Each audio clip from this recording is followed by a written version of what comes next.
Yo, YouTubers. My stream is saying excellent connection. Excellent connection. Excellent connection. Look at that, lads.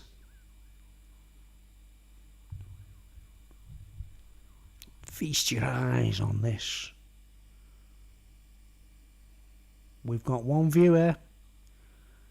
How you doing? Yo, YouTubers, feast your eyes on that.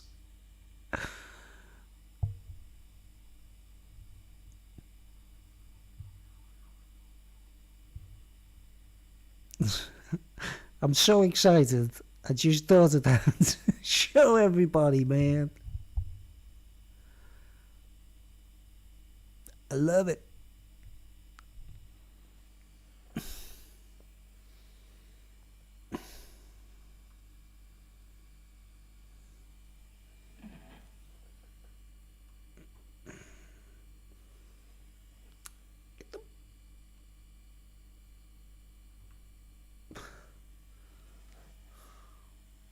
The bulb.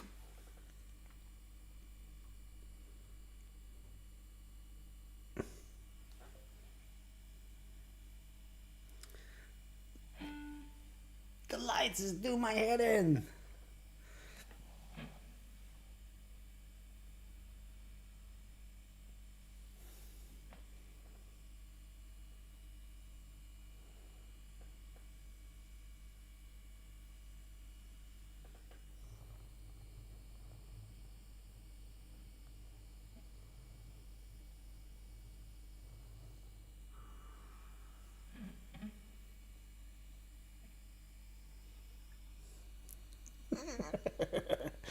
Go ahead. Go ahead. Go ahead.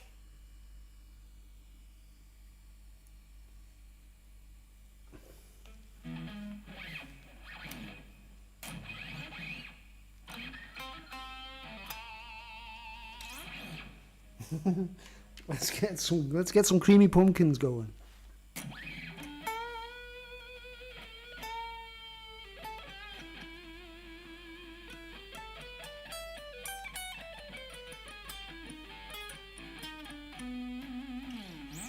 Let's just turn the mic around.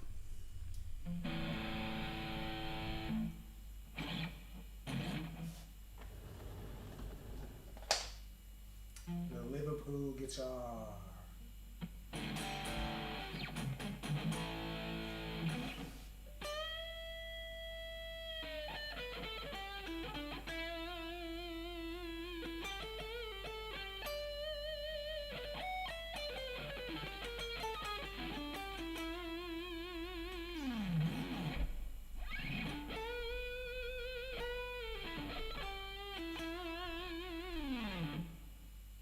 Two pickups.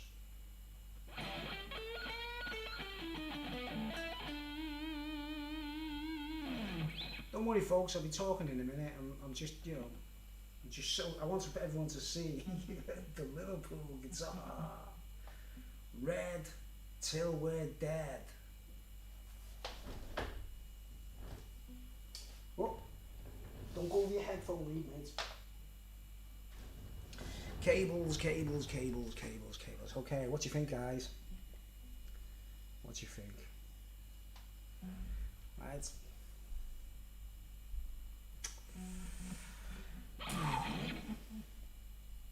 The wristband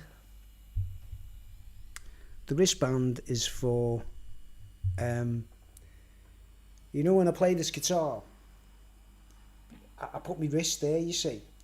And when I wasn't wearing, you know, I always roll my sleeves up when I play electric guitar. And because of the design of these, see the back, a normal guitar, there's a piece of wood there and you rest your arm on it, you know what I mean? Because I go like that there, you know, and it was sort of wearing my skin away on my wrist, you know what I mean? The skin on my wrist was being worn away kind of thing, and it was starting to hurt, you know, so I thought, wristbands. But no ordinary wristband. Hey, this #1 on a dog. We are together with Liverpool Football Club. I just want to. That's what I had to show you. I'm very excited. It's the Liverpool guitar. This thing is gonna. I am sure this is gonna end up at Anfield. Okay. This is my gift to the city of Liverpool and Liverpool Football Club. Is I'm gonna play this all over the place. Maybe, you know, if pandemic stops us, who gives a banana? Like, you know, try not to swear. Oh, is that one? Cool guitar, man. Hey, thank you. Mandela Miles. Hey. Roller coaster ride. Yes, it's a Hofner Shorty, and I've customised it with the Liverpool Football Club badge.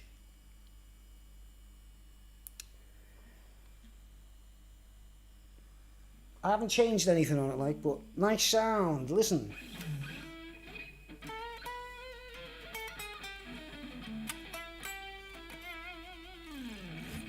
You know, this is this for the sound. I get the.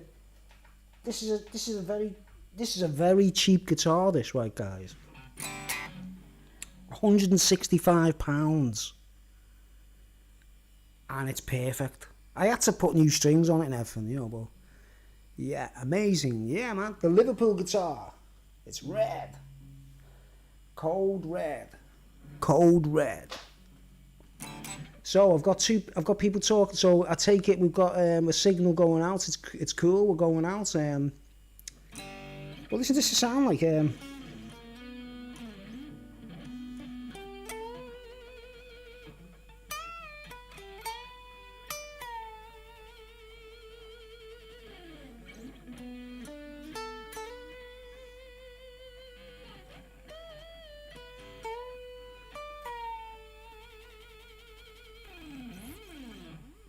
Back to the Future guitar. That's right. This light bulb's wrecking my... Well, it's kind of... What's that happening? What's it shining? What's shining there? No, it's something's reflecting. It doesn't matter, does it, as long as you can hear me.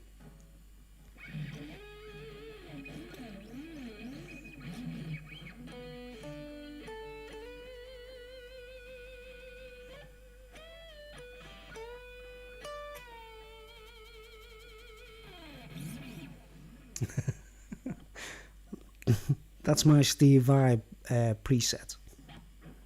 There's another one. Octaver.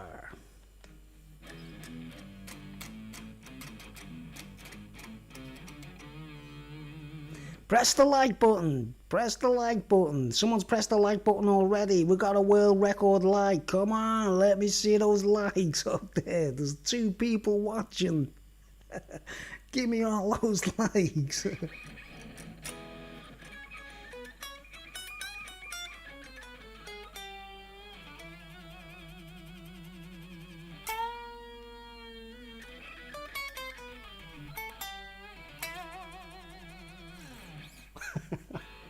What else have we got? Another sound. Long echo.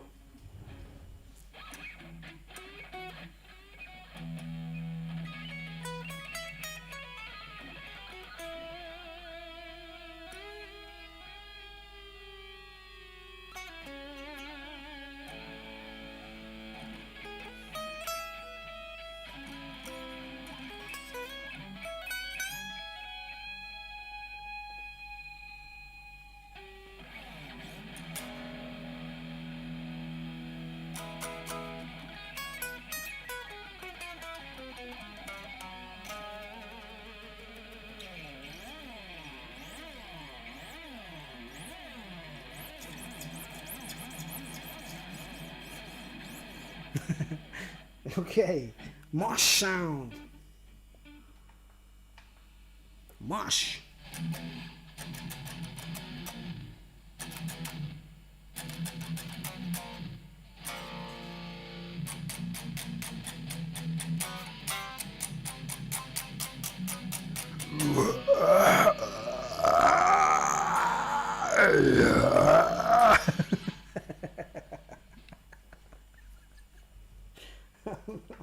Drunk. I'm not drunk at all, actually. You wouldn't think that, would you? Let's get this down a bit, like. Try and get rid of that glare, right?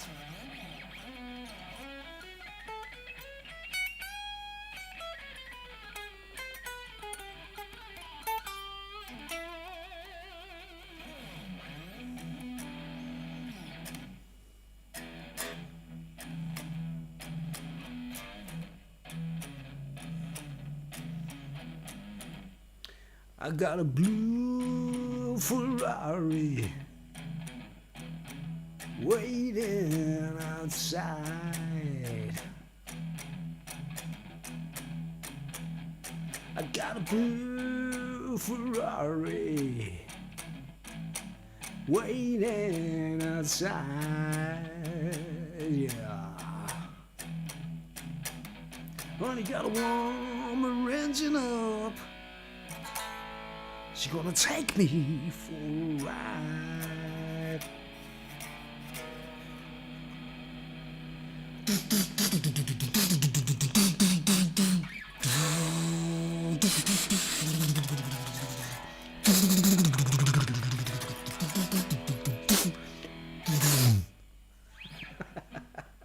Whoa, woo-hoo, so Mandela Miles.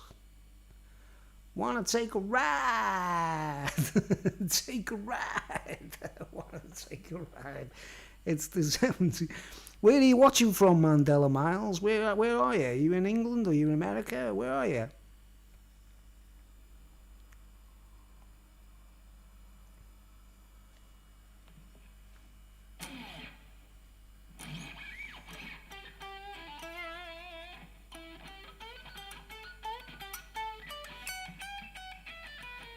Oh, Canada! Yo, Canada! Welcome to my channel, Canada. Brian Adams, Rush.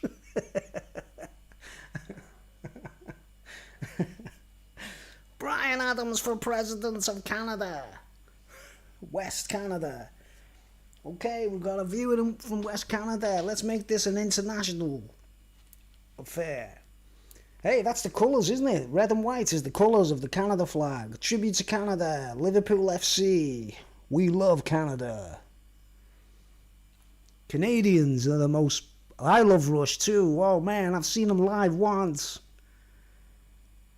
Brilliant. Absolutely brilliant. Nice. Yeah. Okay. Brian Adams.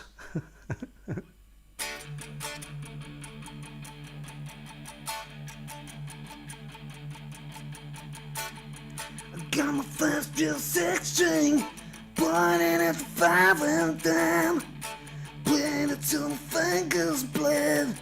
Was the summer of '69. Me and some guys from school had a band and we tried real hard. Julie quit and Julie got married. Should've known we never get far. Okay. I wanted people to see that, like, you know, at my Liverpool Football Club, man.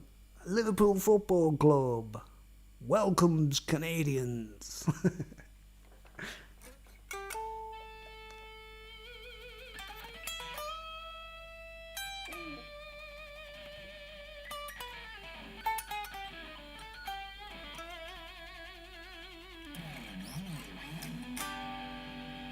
My baby stole my whiskey before she ran away.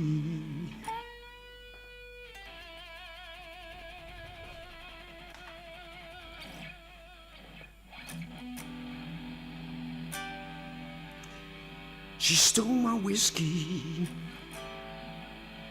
before she ran away.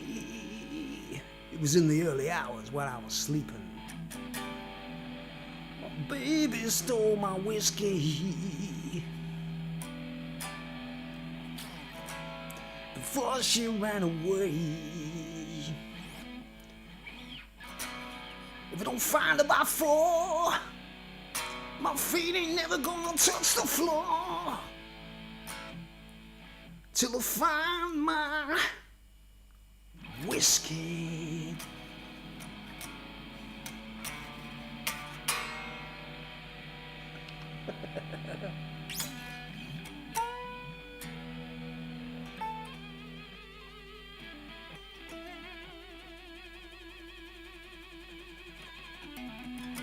Every day I got the blues.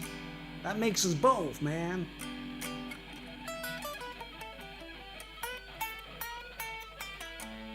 My baby stole my whiskey.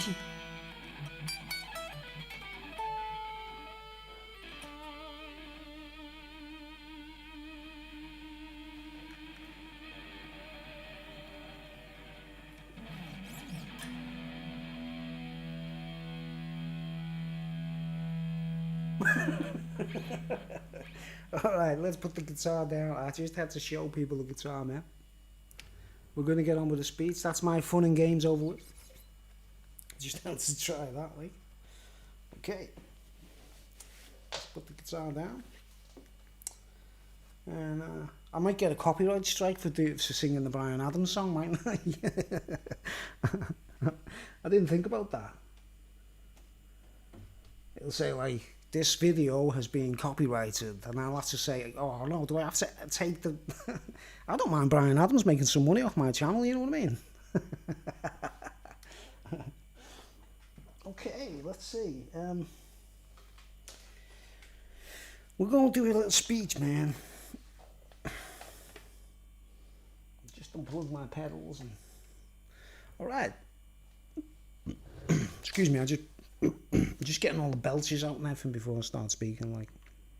Oh man, this is the light is too bright to be behind me, but it doesn't really matter, does it? Okay. I'm just checking the screen. No copyright law. Yeah, man. Okay. So everyone can hear me, everything's cool. We're all three of you. There's 3 viewers. Free view. Oh, by the way, folks, you see this? I had to open a new plectrum today. I had to start using a new plectrum. Right? My Daddy plectrums. This is a brand new one. Right? They're called Daddy, the company. They're really good, man. They're really good plectrums. They last forever, right? But I had one of these, you know, I wear them in, and they sort of, the tip of them is like, sort of like, you know, after hours of playing it, like, it becomes like, you know what. One of them, the one I was using recently, you know, my last video in Birkenhead Park when I was playing a song in the park. Yeah, great sound, thanks, man. It's actually it's one of these guys. It's one of these. This is me sound, basically. It's just the cheap Zoom pedal. £70 in British sterling. 70 quid. It's amazing, guys. It's brilliant. It's got everything. It's got everything. That's the Zoom advert over with. I'm not sponsored by them in any way, but that's me distortion sound and me echo and everything. It's all from that, man. And a little busking amp. But you can see it's a decent sound. It's a good sound, and yeah, it sounds actually brilliant. And yeah, there's my amp here. This is the amp I'm using.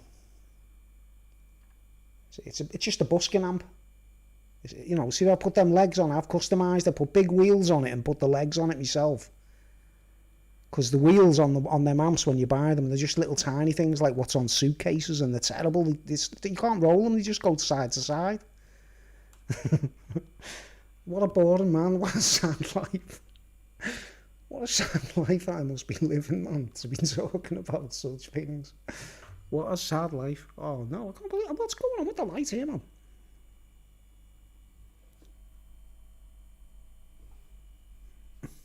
Oh, what's it doing, man? Let's go that way. That's a bit better, isn't it? Alright, let's go over here. I uploaded a video recently on the, you know, I did the last live stream I did, and I was talking about fallen angels, right? Now, I don't know if the title, my title hasn't been altered here, it's still there, it still says title, Fallen Angels Became Imperialistic Royal Bloodlines. Yeah, right, Bruce, yeah, where'd you get that from? Is that a fact? I guess so. But anyway, here's your proof, right? Here's your proof that there's... I'm going to talk a little bit about it, about the aristocracy and stuff like that. I don't know, I've actually got no script here, guys. I'm winging it, you know, completely. And, there you go, there's the badge. You know what I mean?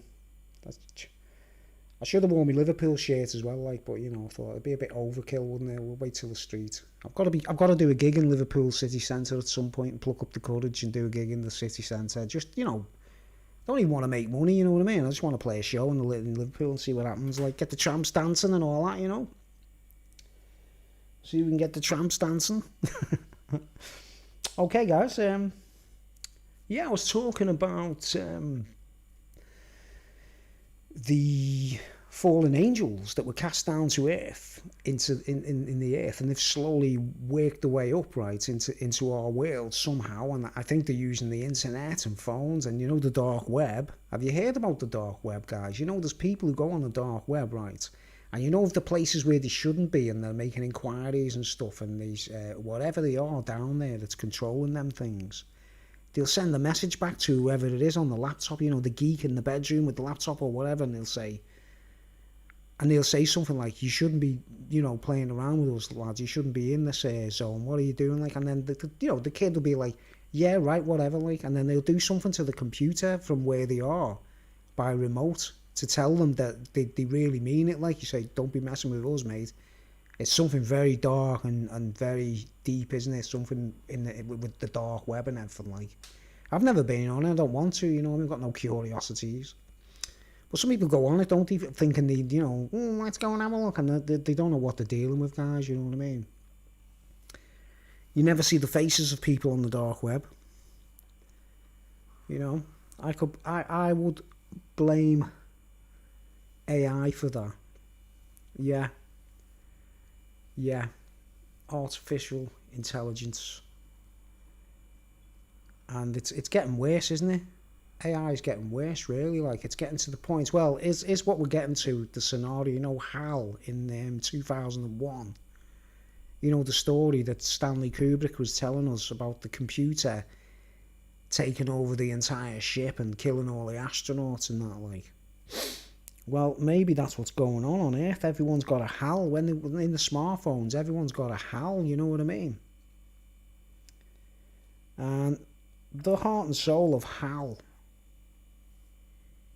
from Kubrick's perspective, it's a lens, isn't it? It's something to do with the lens, of a camera, like.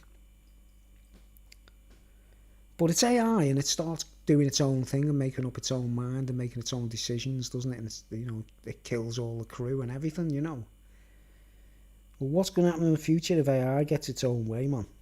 We're going to have to, well, for starters, we'll probably get forced to listen to Kraftwerk all day and night.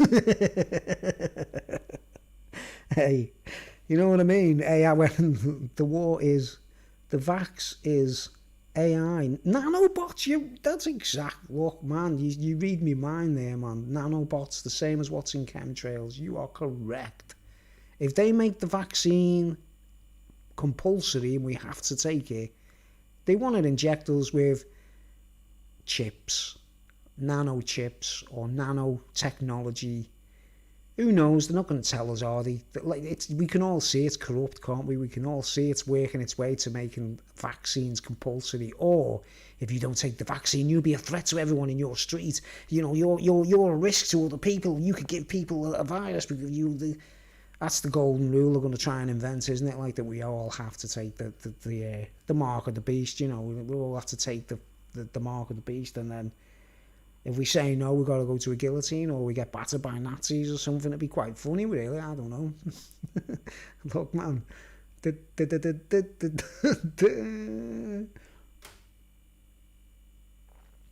AI.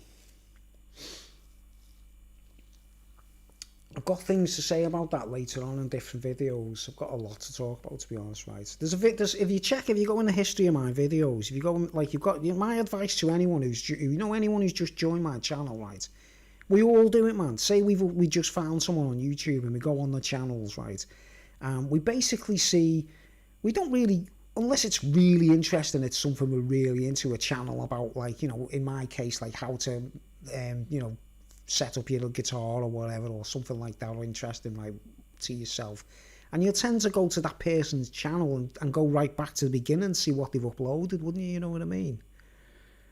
And, yeah, I think some bloodlines would destroy nanobots even, yeah. I think, the soul, if we've got soul, a nanobot's not going to affect us, do you know what I mean? It'll affect our flesh and our bodies, but it won't affect the soul. Some people will be unaffected.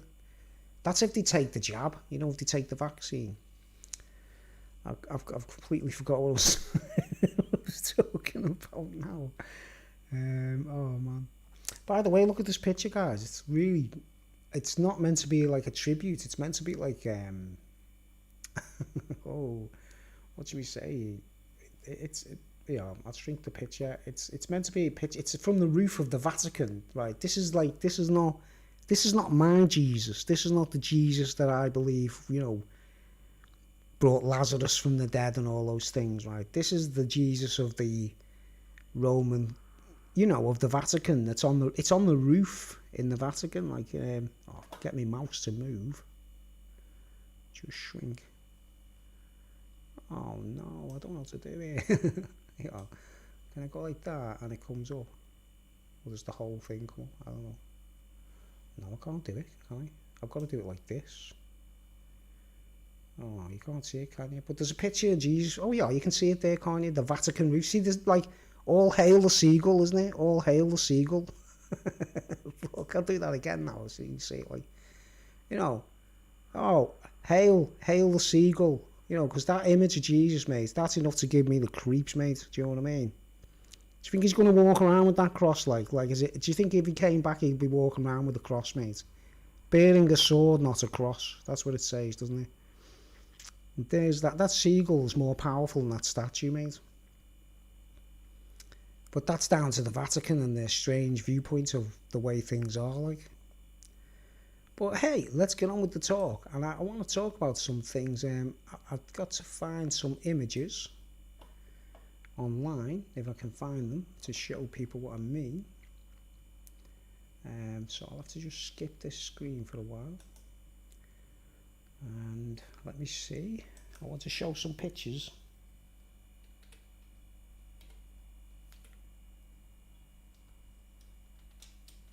Hold on a sec, folks. I've started early tonight, so I can, so I've got time to talk a bit, like, and just waffle, basically. It's going to be a waffle tonight. I'm going to talk about a few things, right? Okay, now, let's get back to my screen, right, okay. So, do I know what to do here, man? Have I got a clue what to do here? I think so. This is complicated. I've got two screens, you know what I mean? And it's like, he has braids now.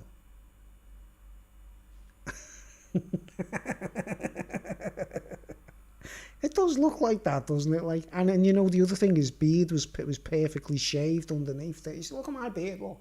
I never cut. I always, like, it just grows there, but this was like groomed, so neat and groomed. It was like, he must have gone to the hairdressers or something, like, whereas I don't think Jesus would have done that. Like, he wouldn't have got groomed, would he?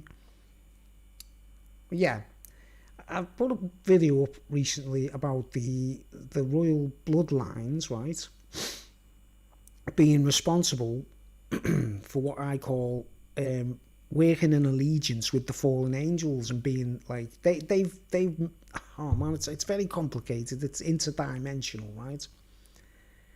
Now it has forks, and it has and it was longer. The forks remind me of horns. Yeah. Well, there you go. A lot of metaphors, isn't there? Like, metaphorical imagery, like. Well, I was thinking about the way, I was trying to think of a bit of proof, some kind of proof, right, guys, that what I'm saying about the fallen angels, but the alien greys and stuff like that, the alien greys, what they call the alien greys, right? To me, they're just fallen angels, and they've gone bad, right? They're naughty. They're naughty angels, right?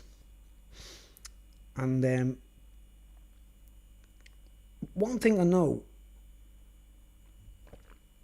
I don't like Aleister Crowley.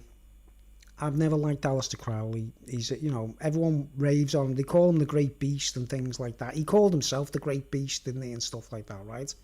But one thing you could count on with Aleister Crowley, right?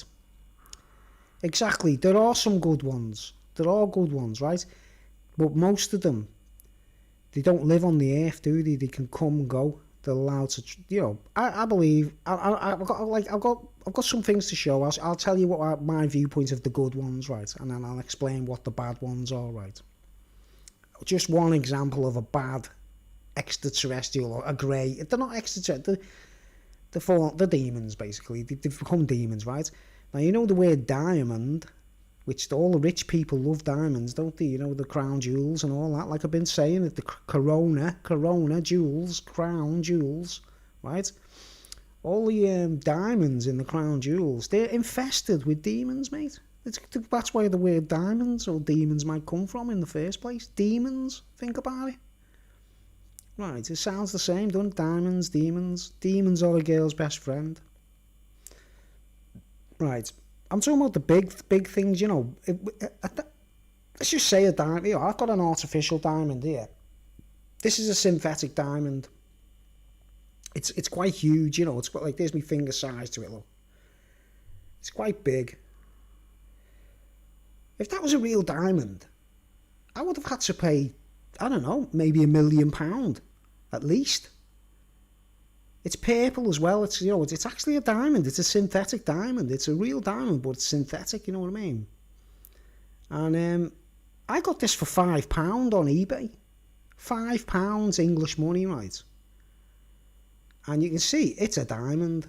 And it's got all the characteristics, but, you know, it's not from the earth, it's been made. But in it, there's what they call a diamond. To start these things, they use a tiny little diamond they call a seed, right?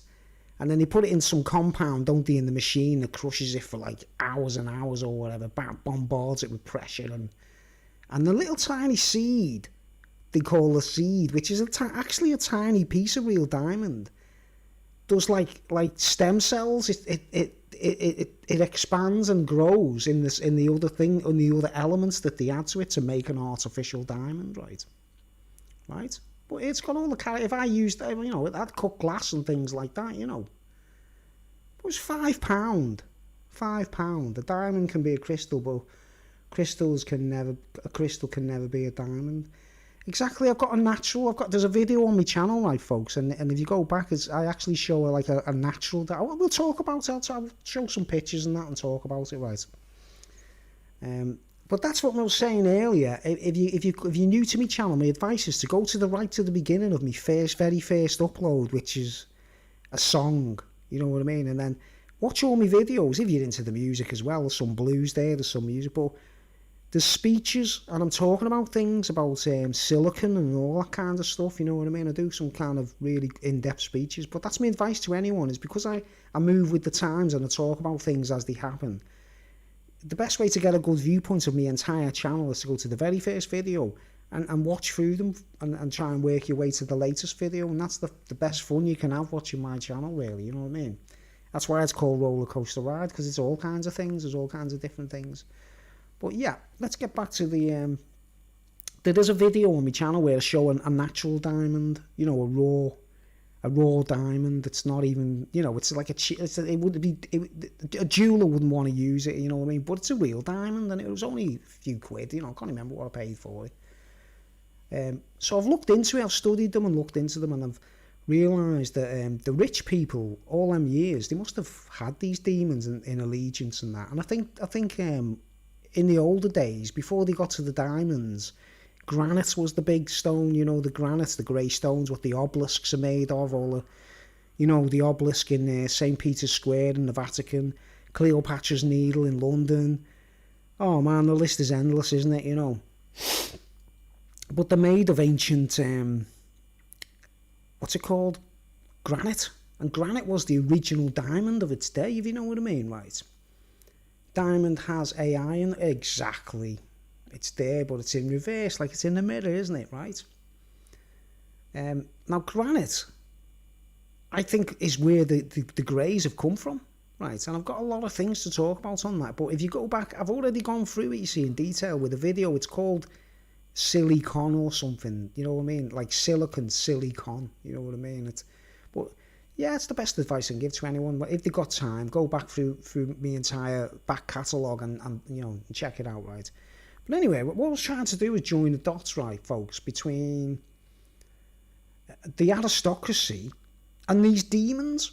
right, to prove it like that it's something to do with aristocracy and imperialism and the royal bloodlines and all that, and they're in allegiance with these demons, and these demons do whatever they ask them to do, don't they? Right? I think that's what happens, right? And here's me proof. Aleister Crowley, right? Aleister Crowley. What I'm going to do right now, I'll show you. Can I get this on my screen here? I think I can. Let's see. Yeah, I think I can. I'll shrink my image, right? I'm just about to shrink my head, right? Now, alien greys, right? Alien greys, and the royal family, okay? This is what we're trying to establish here, some kind of link, right? And diamonds or whatever, right? I'm shrinking my head, slowly but surely, shrinking my head, right? Now here, I'm going to push my thing from the other side to this screen. Oh, come on, Brucey. Right, okay. I think we're on the screen, yeah, right? Okay, what do you see there, folks?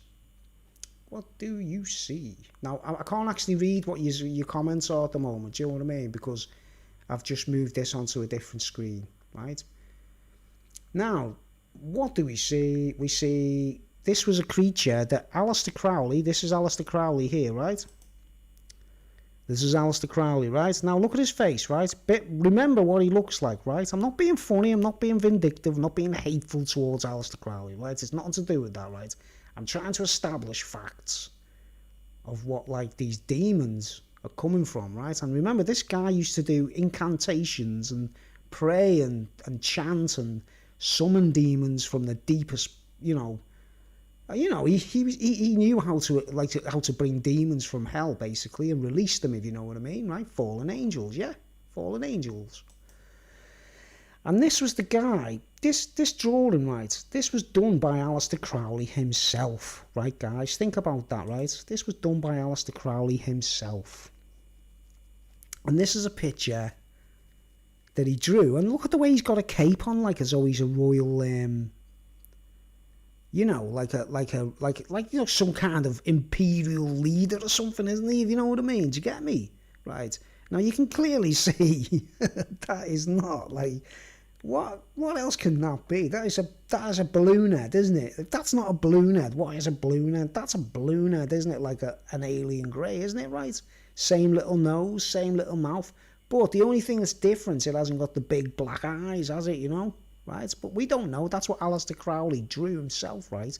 He drew this picture to explain to people that this was his contact on the other side. Do you not see that already now? Do you see that, like, what I'm saying? That this thing is a demon that Aleister Crowley was getting all his information from, right? And its name is Lamb. Lam. That's what he told Aleister Crowley to call him, Lamb. Lam. Right, Lamb. Now the word lamb in our world, it's a silent B, isn't it? Lamb. Lamb. The Lamb of God, silent B. So this thing was calling itself Lamb.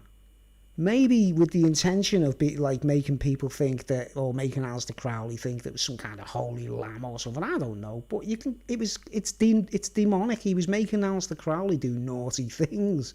I mean, look at the state of it, mate. You think that wouldn't be able to be like scary or do anything bad. But if it's using supernatural occultism and things like that, then it's up to no good, isn't it? Right. Now see, here's another picture of Crowley, right? Like I say, I can't read any comments at the moment, guys, so I'll catch up in a minute, right? But there's Aleister Crowley here, right? Right. Now I'm going to show you a video on my YouTube channel, right? I want to ask you questions. I'll go back onto the screen in a minute, so I can read your comments and that, right? I'm just going back onto my YouTube channel in an alternative, through the. I don't know if this is possible. Is this possible to actually view me videos? Wow, it's weird seeing that, like live now, roller coaster ride. I can see. Right, hold on a sec, guys. I'm just finding something. I'll be a little while. Oh man, I don't even know what I called it. Right, so I'll just go through all my videos here, right? I should have got this prepared, ready, should have prepared it, but I've made a gaff and but we've got plenty of time. If you've got, I've got all the time in the world at the moment. Right, I've got to go right back in my videos. See my history, there's tons of videos that I've uploaded, you see, and I don't know, it's a roller coaster ride. It really is a roller coaster ride. But I'm trying to show you an Aleister Crowley thing, right? What I believe Aleister Crowley became in the future. You know of any Aleister Crowley fans out there, and you're all you're obsessed with the occultism and all that, like, I'm going to try and show you with it, and it's on YouTube, but hardly anyone watches it, right? So I've got to show you it now to show you where I think Aleister Crowley ended up. Right. Keep going, Bruce, keep going, come on, we'll get there soon. Why don't I just search? I don't know. I'm that green, I don't even know how to search through my own YouTube channel. Right, okay, come on, keep going, keep going, keep going. Come on, Bruce, you'll find it, come on. Got to get this video, come on, Brucey. Sorry for the delay, folks. Let's keep going. I want to make this as like proof that, like, that I know my stuff. Oh man, come on, Bruce. Hold on. I know it's being a bit boring. Scanning. Where is it, man? Come on. Oh, wherever, buddy. Come on, Brucey. I don't even know what the title is, you see, myself, so I don't know what it's called. But I should be coming up to it very soon. Man, all these recordings and things, man. Oh, we haven't gone past it, like. I've gone past it. Oh, please, tell me I've gone past it, please. But if you notice, YouTube has done things to the search and stuff so that it affects it when you search for things, or you type, say you type roller coaster ride in, it takes a while to be able to find my channel, you know. They've done it like, so searches. Oh yeah, here's the raw diamond I was going to show you, right, before we go any further. Here's the raw diamond, right. This is a raw diamond. Like I say, I squeeze tea bags, so my fingers look quite dirty and stuff. It's not, you know, not grubby or anything, like, you know. Let's get a full screen. You can't see this on the full screen, I believe. Right, this is a real diamond. Right, it's quite big. I'll do a bit of a lead to get the words off. Right, there you go. But you see, it's not a clear one. That's raw, it hasn't been polished, it hasn't been, you know. Right, and it reminded me of moon rock. Right, that looks like moon rock. Right, so, okay, I'll go back. It's actually a raw diamond. Right, I'll go back to where it was. That was the one, that's on my channel if you want to find it. What's it? Raw diamond reminds me of moon rock, it's called, right. Moon rock. Right. It's as though they brought something from the, you know, the other planets to Earth, isn't it? Well, it's been, you know, planted in the Earth. But where's my Aleister Crowley video, please? Come on. I can't believe this. Oh. No, I think I've gone past it, haven't I? Yeah, I'm near the beginning now. My word. How can I find it? Okay. Let's do a search, right? Let's do a search. I've never done this before, you see, guys. I'm new to this.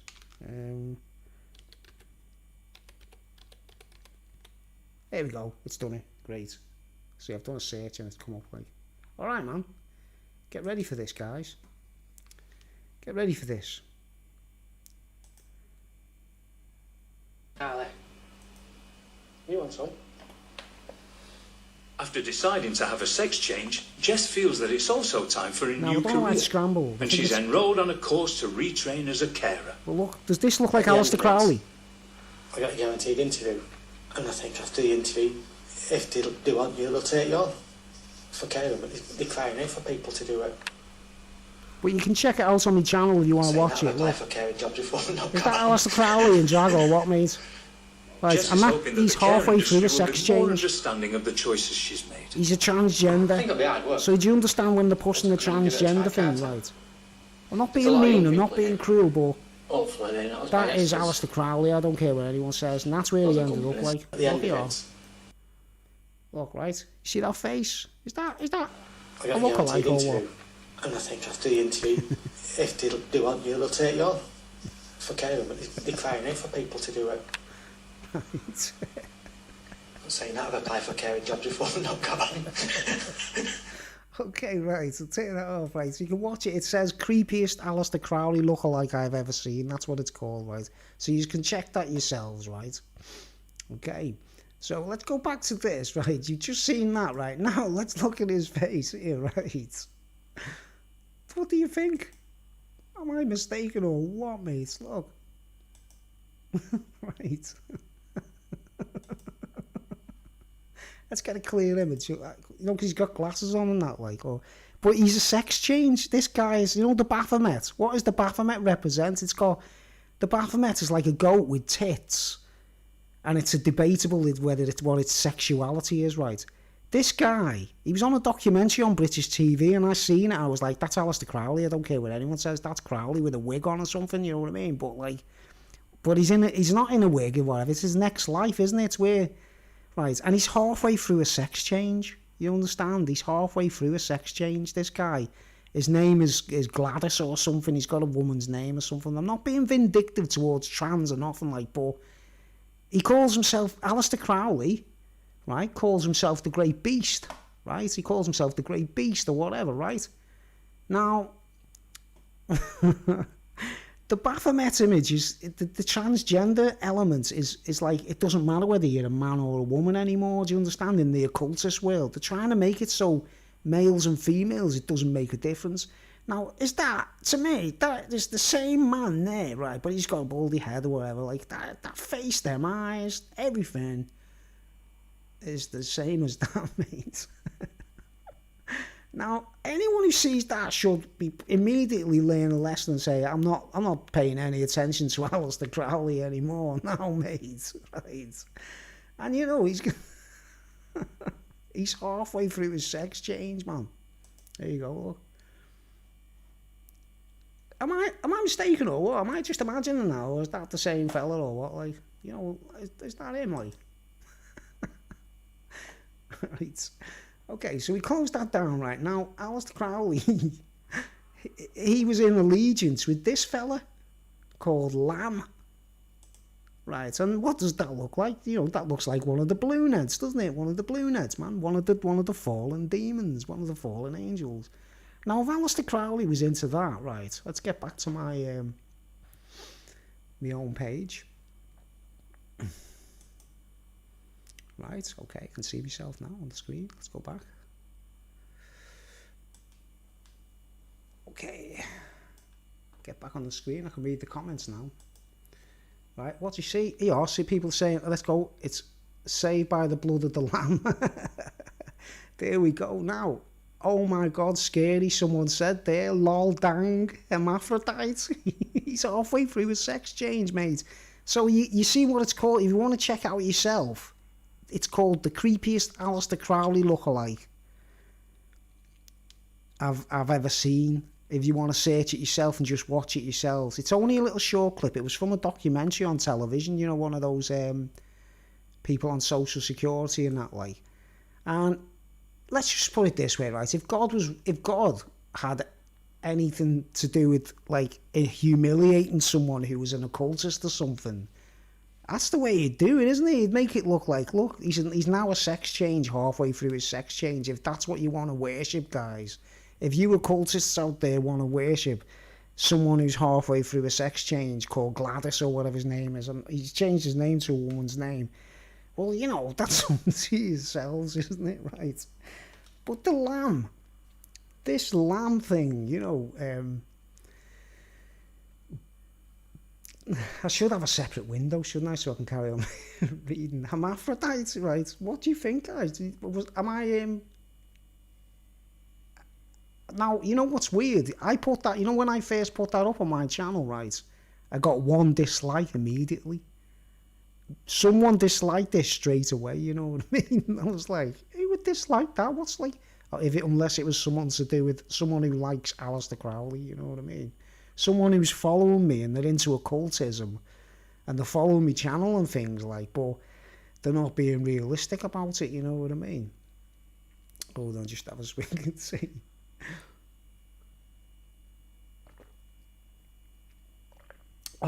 Right. And what I should have done was I should have I should have put separate images up on my screen to oh, how can I do it? How can we do it? Ooh, display capture. Right, and I've got tons of pictures to show anyway. Now let me see what we got. It will come up, won't it, if I go on to my pictures, right? I know I'm a bit slow here, guys, but I'm just right. Okay, so you agree, don't you? Like you've actually seen that lookalike. Sherry Vieira says, "Oh my God, scary." Mandela Miles says, "Wow." You know, is that the same head or what? Right. It's funny though, isn't it? Right. But like his friend Lamb. Did I download an image of it or what? Like, I'm not sure. I usually download images in advance, you see, guys, and I have it ready to go on the screen and that, like, right. So let's go. Okay. This is a good picture. I think that's on the screen. Can you see this on the screen? Yeah, you should be able to. Look at that, man. That's it. Well, I've showed that, haven't I? That's proof I used to play cricket. Right.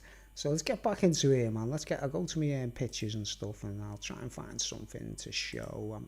I should have done a little bit of preparation here, man. I've sort of, you know, I don't know.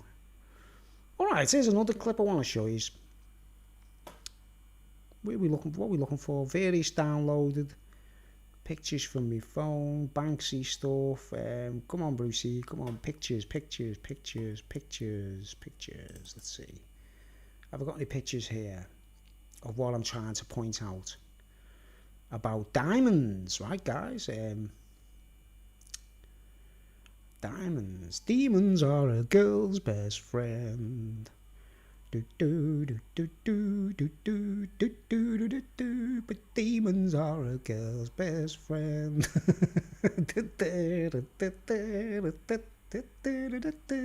I'm trying to find some pictures, mate. I can't, like, oh, look at this fat ugly man.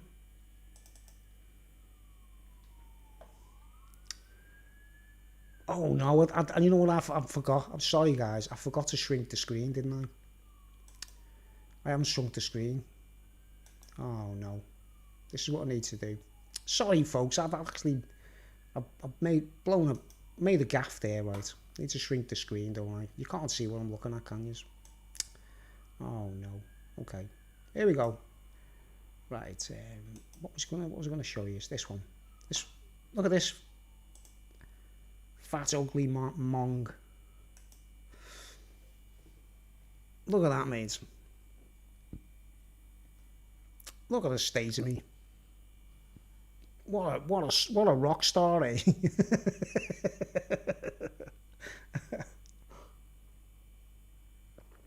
That's from the archives there, man. When I used to have a Fender Stratocaster. Vintage Bruce. Oh, that's someone's artwork. Okay.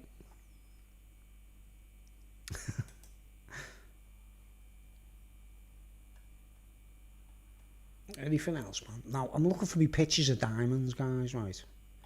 There's another picture. Yeah, there's another picture from the same series. It's like, look at that way.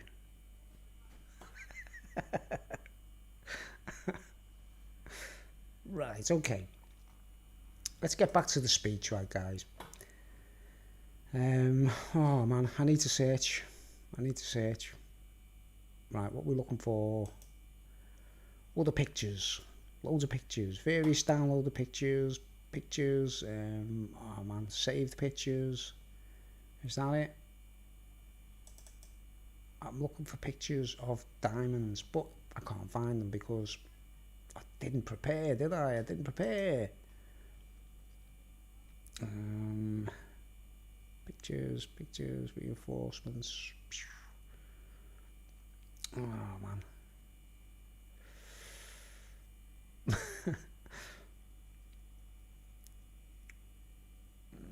I don't know what to do here, mate. Because I'm not sure where I am. Anyway, for now, I'll get it back up in a minute, right? I'll have to do it through the internet. And do, go off the screen every now and then. It's uncanny. Right. Now, a natural diamond, right? Have you ever seen natural, the perfect diamonds that people prefer to buy if they're going to make expensive jewellery, right? I've got to close these down. Close that down. Close that down. Close that down. Right. What am I looking for, mate? What am I looking for? Yeah. Pictures. Pictures. Raw.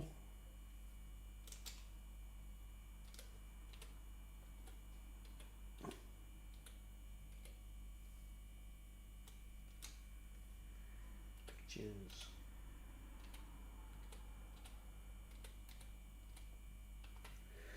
I'll find some more pictures. I just want to show you the natural diamond. Not many people know these things, you see, guys, unless they're jewelers and stuff, do you know what I mean? And it's not common knowledge, right? But we'll find a natural, where's the best natural picture of a natural diamond I can find that's clear and explains exactly what I'm talking about.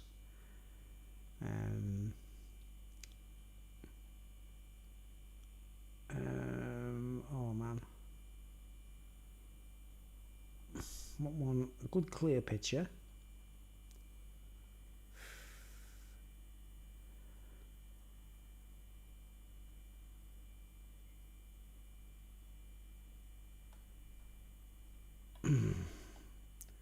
Now remember, the crown jewels are priceless. They don't even have a price, right? But really, it's what this corona thing's all about, I think. You know what I mean? I think that's what it's all about. Like, oh man, I can't believe that none of these pictures are showing me like the exact. Unless I go on eBay or something or whatever, I don't know. Oh man, bloody hell, bloody Nora. But yeah, I'll just show a picture. This is a natural diamond, right? Okay, I'm going to show you like a natural diamond before they cut them, right? This tells people that it's prime quality. Okay, this is what tells a jeweler or whoever that the diamond is premium, right? Right. Okay. You see that the way it's like a pyramid, right? That's from the top. And this is what they look like from the side. These pictures here, similar images, right? Will that come up on that in the order or what? No, it won't be that. Well, here's another one, similar, right? Now, what do you see? They're pyramids. Then that's a pyramid, right? And that's a pyramid on the top. That's what a natural diamond looks like. The majority of them, what the high quality jewelers go for, There's a triangular one. Natural triangles. There's the one I showed earlier.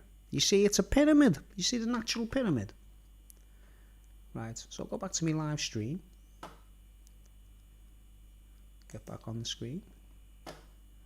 Apologies for my time. We'll get back more talking. I'm trying to show you where I'm coming from. When I've done a lot of research looking into stones and natural structures and things. Now, that's diamond I just showed you, the pyramid shape. It's a pyramid. It's two pyramids together. Now I've got a similar stone somewhere. I've got I wonder if they're in here. I've got like a stone. Have you ever seen a stone called magnetite? And it's got a tetrahedron. That's the one. Two pyramids together, right? Tetrahedron. Now, why do they cut them up, guys? When they can't wait to get rid of that natural shape from them, can they? You get me? Like when people I'd rather be given a diamond in its natural shape and its raw elements, and there's got to be some kind of a tetrahedron or something like that, isn't it? I think.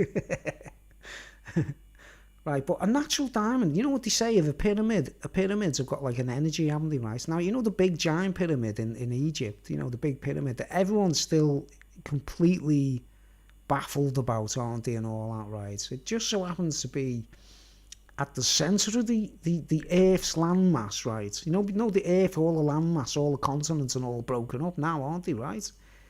But Egypt just so happens, where the pyramid, the Great Pyramid is, just so happens to be right dead centre of the Earth's landmass, right? Now, we all know that the Earth was all joined up once upon a time. It was one big continent, wasn't it? One big firmament, right? And that big pyramid just so happens to be at the very, very centre of it all, like, isn't that? Like, now, how can it not have anything to do with God? You know what I mean? In the first place, it had to have something to do with God, mustn't it? The pyramid. It must be some kind of... I think when God made the firmament, the pyramid was his base that he worked from on the earth, basically. But as I don't know, it's it's the centre of it. They think it's a coffin in the middle of it, don't they? It's a coffin in the... They say the king's chamber, the queen's chamber. That's a load of baloney, isn't it? Right? Because those chambers, what they keep saying, king's chamber, queen's chamber and all that, they're the three layers of existence, you know what I mean? You've got like middle earth, the surface of the earth, and at the higher level is the unknown, where God resides. Do you know what I mean? You understand what I'm saying? If you look at the Great Pyramid from the sideways on, you've got your lower level, which is the centre of the earth, or middle earth, the surface of the earth, which is the middle, in the thing. And like I say, the top one, the top floor, is God's holy habitation, I think. And inside the great chamber in the pyramids, inside what they call the king's chamber, I think like there was like some kind of life source of energy or something, like a star or something, you know what I mean? And it was in there, and it was kind of controlling everything and building everything and giving everything to humanity. And then eventually it says in the Bible there was a war, doesn't it? And someone tried to turn the spirits over and take over for themselves. You know what it is, like mutiny on the bounty or something, I don't know. And everyone still thinks that them pyramids is like, they might have been like, kings were buried there and stuff like that. Them kings and pharaohs were there way later than them buildings were. That pyramid was there. So people don't realise it, man. And the proof that, like, we're talking like a long time ago with the pyramids, right? It's so far back in history, right? Not many people can document it or understand it, right? And the proof of that is actually in the Bible itself, right, folks? It's in the Bible itself.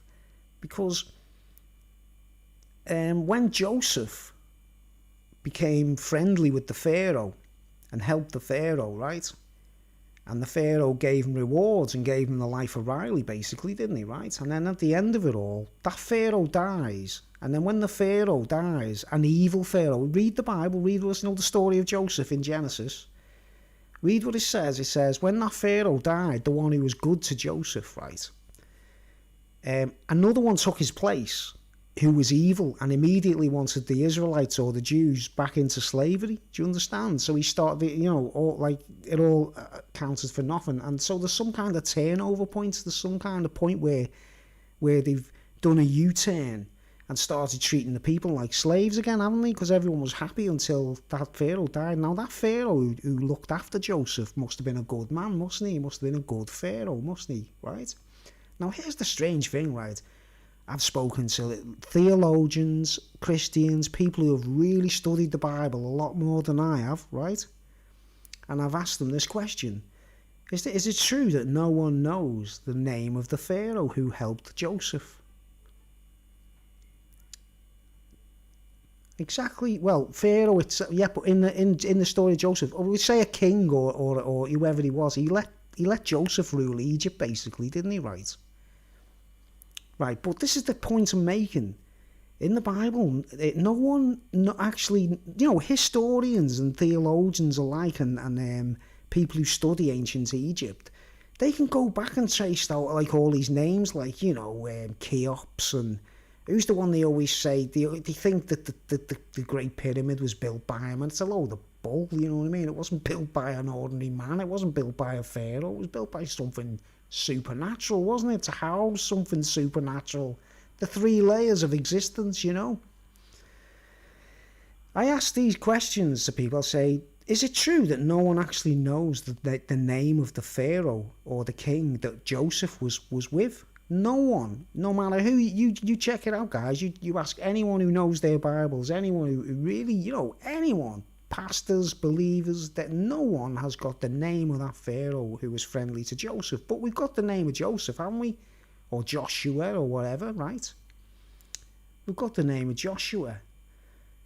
Right, or you know, Joshua or Josiah or whatever we would have called him if we were around, right? We all know the name of Joseph. We know he had brothers and all that. Why can't the historians find out the name of the pharaoh?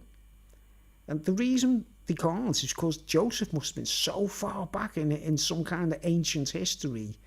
It's got to be so old that it's impossible to document, isn't it? King Tut. Well, he was quite late, wasn't he, King Tut? But you know what? It could have been connected to King Tut, couldn't it? That no one knows the real truth of the time zones, you see. But whatever it is, one of them kings was so good to Joseph, he would have been rewarded by God, wouldn't he? He would have actually been rewarded by God for being good to Joseph. And then it says the next one was evil again. You know, the next one was actually evil. And put all the people back to slavery again and things like that, you understand? And that's where the Moses element comes in, isn't it? And those kinds of things where it's like, you know, I'm from a place where it's different history. Wow, it's crazy that though, isn't it? Yeah. Yeah, Mandela, well, it's Canada, isn't it, right? You're from a place where, do you mean where you're actually from, or you mean where you are? Do you mean you're talking about Canada, or you're talking about somewhere else where you're actually talking about?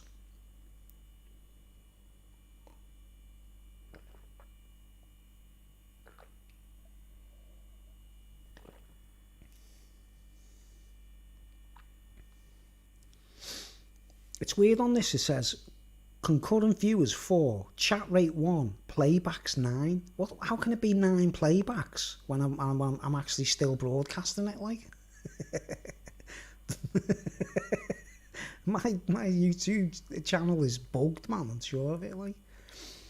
But yeah, man, I think the pyramid actually housed in the top layer. There was a little bit of like plasma or like a piece of the, like if you imagine a sun inside a house. Do you know what I mean? Instead of out in the sky when we look up, just imagine a star inside. Is from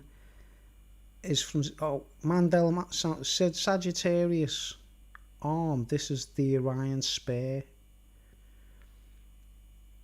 It's from Sagittarius arm. This is the Orion spare. Well, isn't it crazy? Because yeah, we know that the stars of Orion match up with the. Is that where you're from? I'm from a place where it's different history.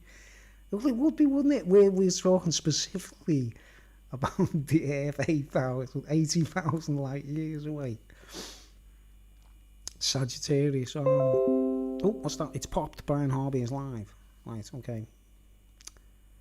Wish they wouldn't do that, you know what I mean? Well, not anyone in particular, but you know, these messages come up while you're doing a speech and that. Yeah, but could anyone answer that, guys? Why can't no single Bible believer find out, or anyone find out the name of the Pharaoh? Why can't anyone do that, like? I can't believe that it's impossible, like. And he must have been rewarded, mustn't he? Right, he must have been a good fella, mustn't he? A good man, like. Right. Now, here's another thing, right? Some people say, right, that there's no straight line. Have you ever heard this saying, there's no straight lines in nature? You know, people say there's no straight lines in nature.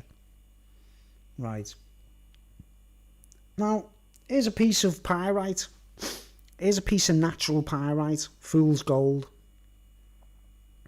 What do you see there, guys? I see straight lines, do you? I see an absolute, like a perfect rectangle. And that has grown naturally, right? You can buy them in the shops, you know, pyrite, fool's gold. Looks like a block of gold, doesn't it? But whoever says there's no straight lines is sadly mistaken, aren't they, right? Here's another natural stone, right? I know I'm just waffling here, guys, and going from one thing to another, but hopefully when people watch these in retro and, you know, they watch it back when, like, tomorrow or a couple of weeks or whatever, it all makes sense, you know. Here's another stone from nature, from, you know, from a natural stone, right? It's calcite, right? Calcite. You know the substance calcite. And look at that. It's actually, that's how it's formed. It's in a block, but you see the straight lines. And they make optical prisms and things like that with this stuff, you know, for like lasers and stuff. Right. Now, so who is it that's claiming there's no straight lines? Do you think they're trying to say everyone should be bent?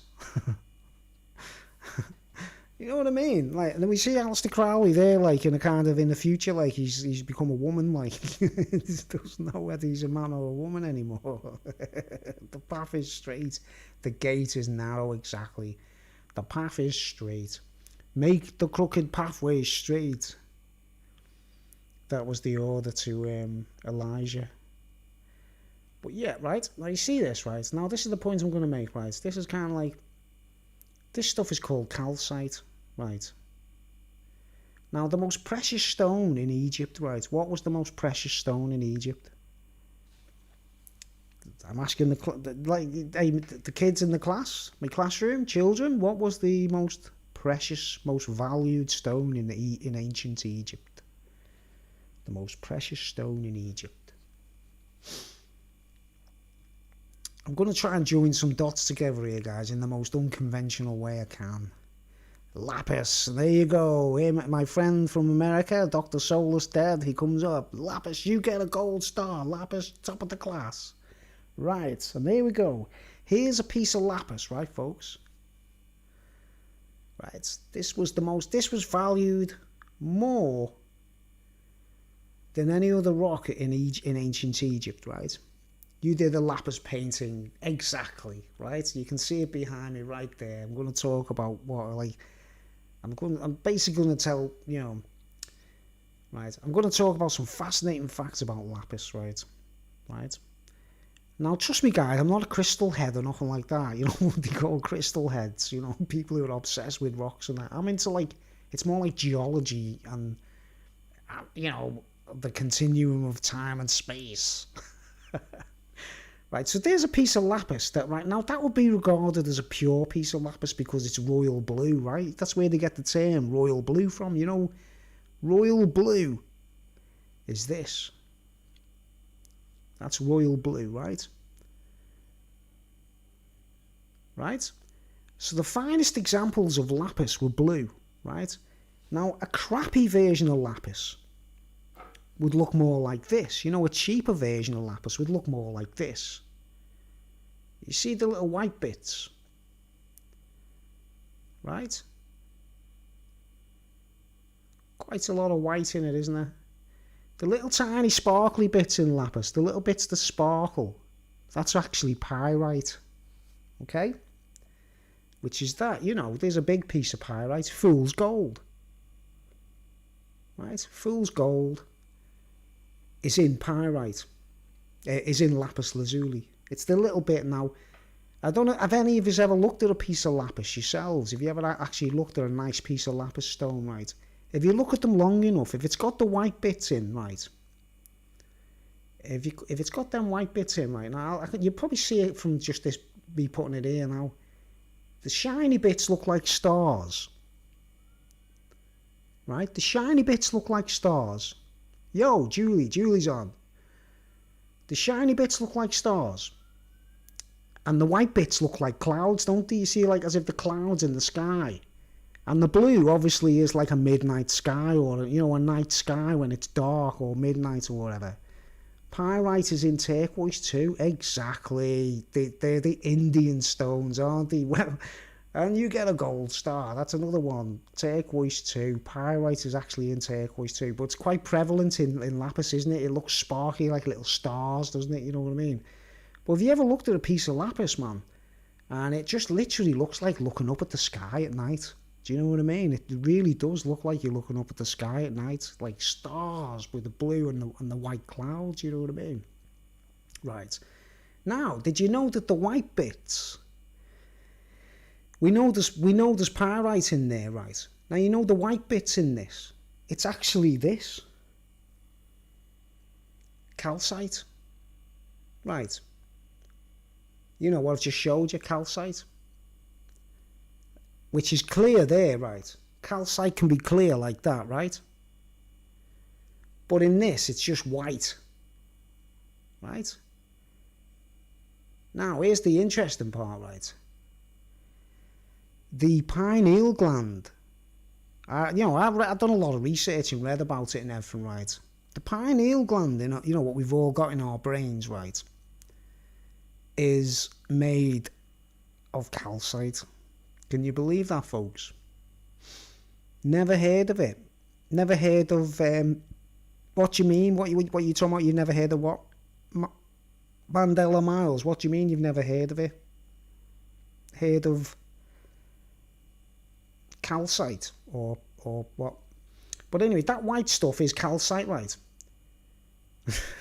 Believe it or not, right? Right. Lapis. Yeah, lapis lazuli. Lapis lazuli. It's a precious stone. It's blue. It's usually blue and it's sparkly. Got a little sparkly. There's a big piece of it there, right? It's the most precious stone in Egypt when the ancient Egypts were around, you know what I mean?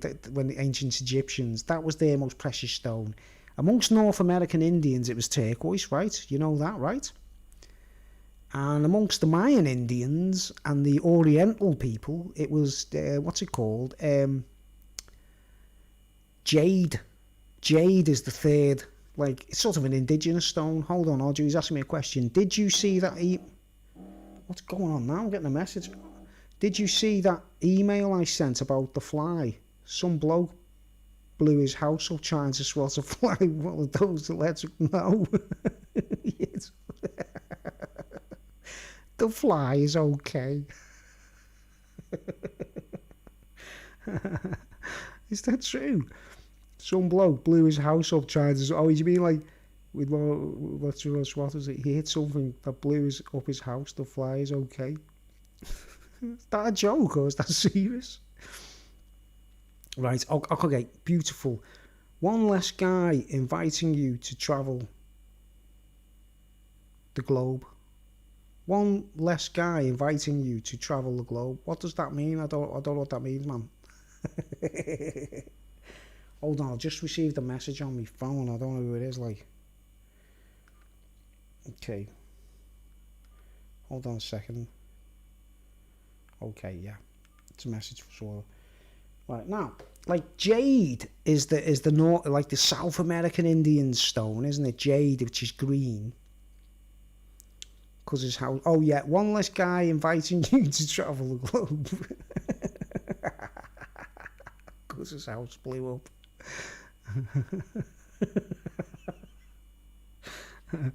Right, now when you look at these stones, these things, that's what the Egyptians must have seen. They must have looked up the sky and they seen the clouds and they seen the stars and thought, wow, isn't it just the same, like, you know. Right, now, as times pass by, this has become common and anyone can get hold of it, you know what I mean, right? And I saw the connection, I thought, hold on, that's called calcite in there, the white stuff. And in the brain, in the human brain, the pineal gland is it's like a tennis racket to swap. And I've seen them. I was going to buy one actually, but I flicked them. That's how I kill them, Joe. You know what I do? I creep up to them and I flick them, and then I can flick flies now. You know what I mean? Flick Beelzebub. I flick Beelzebub across the road, like. Right. So this calcite stuff, right? It's got a connection to our pineal glands, right? Believe it or not, right? Now, this is where the twist is coming in the world today. Everyone's being conned into thinking you need to smoke DMT and stuff like that, right? To have that experience, right? The DMT is already in our bodies. It's natural. We've already got DMT in our bodies, right? And when we go to bed and we dream, that DMT is activated, right? Now, let's just suppose you're a holy man or you're a person who's like, you know, devout and you pray to God regularly and all that, right? If he gives you a gift, it's going to be in the form of a vision, right? Now, anyone who reads the Bible tell me if I'm wrong, right? Read the Bible, tell me if I'm wrong. Does it not say that God rewards people or mankind with vision? He doesn't shower you with gifts of wealth and riches and a mansion and a sports car. He gives you vision. Right. That's how he pays us. That's how he rewards us. And we can't have a vision, right, unless we have a pineal gland, can we? That's the, you know, everyone's found out that the link between visionary experiences and dreams and stuff like that, the pineal gland is the little space in our heads that links us to outer space and the complete glory of creation, believe it or not, you know, right? And that gate is in our heads all along, right? So the problem is, loads of people, yeah, Danny talks about all this. See, Danny's onto it as well, right? Now, this is the thing, you see, with me, I'm not like, I was never a Christian or nothing like that, was I? I was a kind of like an inquisitive individual that just wanted to know everything, right? And I put I made a big mistake. I did a lot of LSD and I did magic mushrooms and stuff, right? So I saw quite a few things I wasn't meant to too soon, if you know what I mean. Yeah, let's see what that says. It's not a reward, it's a gift. He knows who will put it to good use. Exactly. That's how God rewards humanity, isn't it? Or how the gift he gives people is a vision, isn't it? Right. Now, everyone's been, all the lads, all the teenagers this day and age, all the lads who are like 20 or whatever, they're all being conned into thinking that DMT is the next big thing, right? And the guy, what's his name, Terence McKenna, who pushes DMT to the public, he was the CIA operative. I sold my glands on eBay. This thread is getting insane, isn't it? This live chat is getting upset.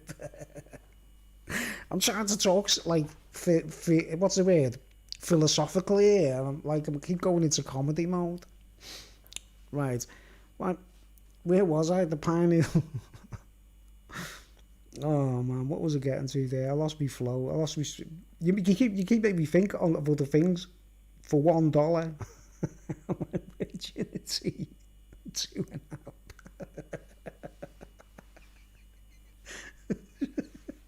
Many are microdosing now. Microdosing, right? Now I'm going to tell you. See, I'm going to tell what I want to talk about is I've actually done DMT, right, guys? Because I am like a guinea pig. I know it's not right. You know what I mean, right? But I have to find out whether people are bullshitting. You know what I mean? If like there's a load of waffle about everything, and people saying you should do this, you should do that. It's amazing, right? I have tried it, right, guys? You know, someone else invited me, and this was a few years back. It's a long time ago, right? I'll talk about it if you want me to. If put in the comments, say I don't really want to go on about like the drugs world. You see, and you notice you don't really see me do much about that. Or you know, I talk a bit of weed from time to time. Do you get me? Like, but I don't really want my channel to be about that. You see, I want my channel to be, because anyone can do that, can't they? Any idiot can get stoned. You know what I mean? You know, there's nothing special about it. Nothing special, as they say, right? But with the DMT thing, someone asked me to try it, like, you know what I mean, and I tried it, like, and if people want me to talk in detail about what I've seen on my first DMT, I've had two hits, right, right, so 2 different experiences, right. I sniffed liquid paper.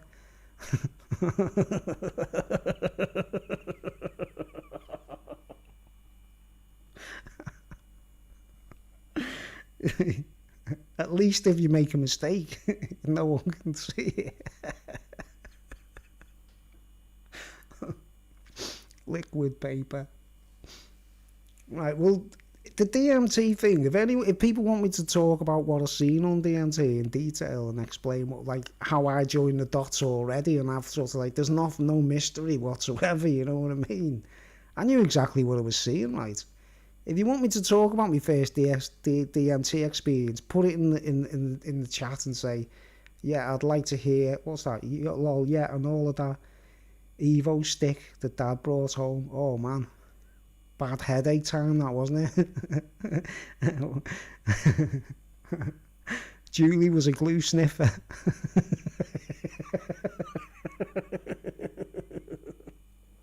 Glue sniffer, backslider.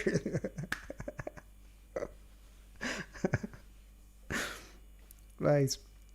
If you want me to talk about what I saw on DMT, I'll talk about it in detail. Right? But that's not the point of this, right? I'm trying to get to trying to make it fascinating during the dots, right?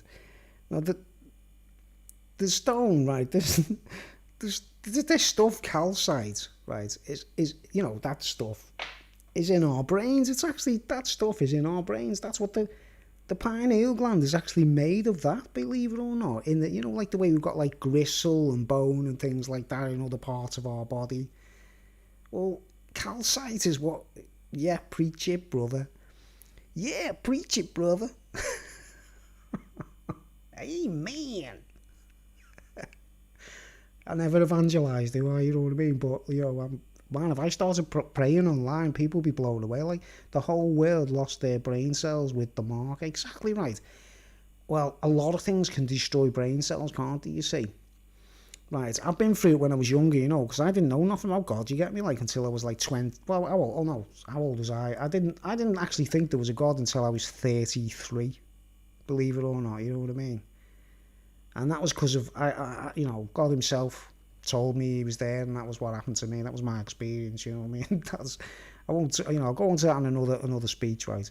Explains what happens to Jim Carrey then. Yeah, well, this is the thing, right? Now, when people go mad on DMT, or what they call it, ayahuasca and that, they start like over-worshipping it and making out it's like totally amazing and all that. Now, from a tribal Indian perspective, we can understand that, can't we? Ayahuasca and that, right?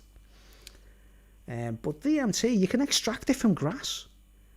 You can extract DMT from grass, common grass that grows in the streets, in the park or whatever. You collect enough of it, and you know what you're doing in a laboratory. You can make it from it. You know what I mean? It's quite easy, really. But I didn't jump on the bandwagon going, oh yeah, man.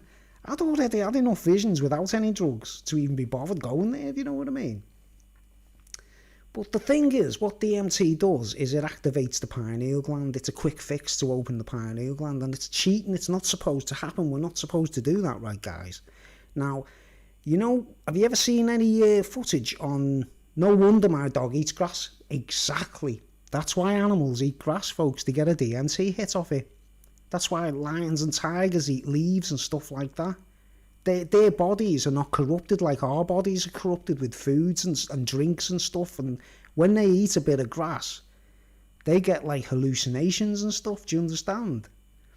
But there you go. That was a brilliant point, that. No wonder my dog eats grass. That's why they do it.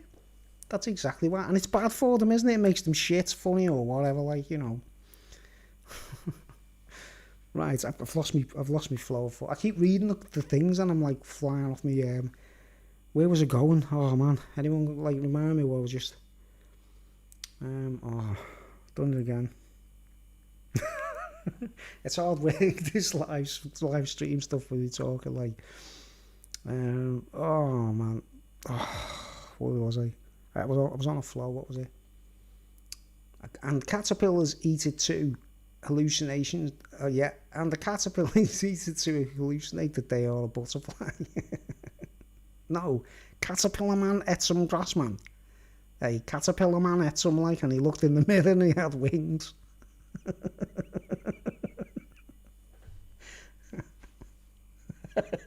Anybody know about Caterpillar Man? Check out Caterpillar Man online. Go and type in Caterpillar Man. DMT calcite. Right, so are you aware of that, Dr. Soulless Dead? Are you aware of DMT and calcite being connected?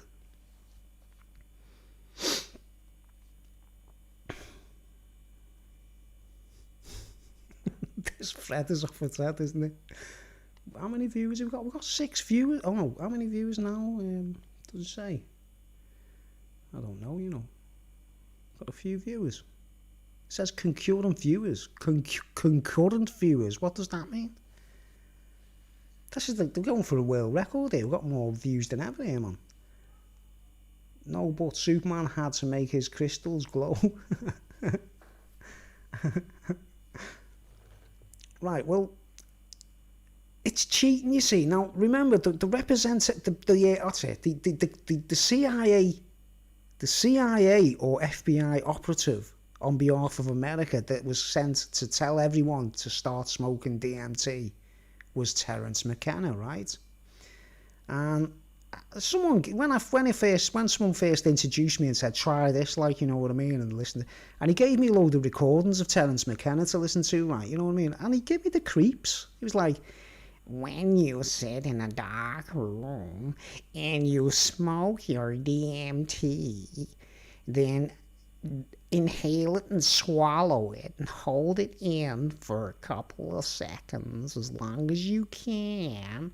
And then when you blow it out, immediately pick up a second pipe that's already made and do another one straight after. So he was basically telling everyone to smoke DMT, wasn't he? The guy was telling us all that we're going to see the light and whatever, right? Now, he forgot to tell us that, number one, it's bloody illegal. And if we get caught by the police carrying it, like, we can get taken to a cell. Right? It's illegal. It's against the law. You know what I mean, right? So he's encouraging us all to break the law and smoke DMT, right? For starters. Or start making it or whatever, like. Right? It turns out, later on down the line, we find out that he was actually working for the CIA. You know? CIA. AI. You know? Right, so immediately that throws like a bit of an argument, a cat amongst the pigeons, doesn't it? To everyone who thinks that DMT is the next great thing, when a CIA operative is encouraging them all to do it, you know what I mean? Right. It's illegal as well, right? We're not allowed to do it, right? And then I only done 2 pipes of it, right? And I was like done. I was like, oh, all right, Joe, I'll see you very soon. I'll get on in the week early and we'll have another thing. Nighty night. Okay, right. I've done it again. I've lost my flow. Oh, man. Yeah, it's telling us to smoke DMT, which is illegal, right? And the person who actually introduced me and said, have you ever tried this? You want to try it? Like, and he wasn't being like, you know, twisted on. He hadn't tried it himself when he told me about it. He was like, you know, he was into his weed and stuff like that, right? And mushrooms or whatever, you know, one of the heads, as we call it, like. And he was telling me, like, you know, you want to try this DMT, like, it's supposed to be good and that, like, and I didn't want to do it because I thought it'd be like salvia, right? And salvia, if you want to check my channel, there's my very first toke. It says my first toke of salvia. I actually filmed it, it's on camera, like, I actually filmed my first toke of salvia. It's on my channel if anyone wants to check it out, like. So I thought DMT was going to be like salvia, and I was like, ooh, that kind of spooked me, that salvia stuff. I don't want to do it, like, you know what I mean? And he was going, nah, it's all right, right. And then he plays me all this stuff by Terence McKenna and things like that, right? You know what I mean? Thinking, I think the devil's in the detail here, guys, you know what I mean? But no one's saying, are they, right? And he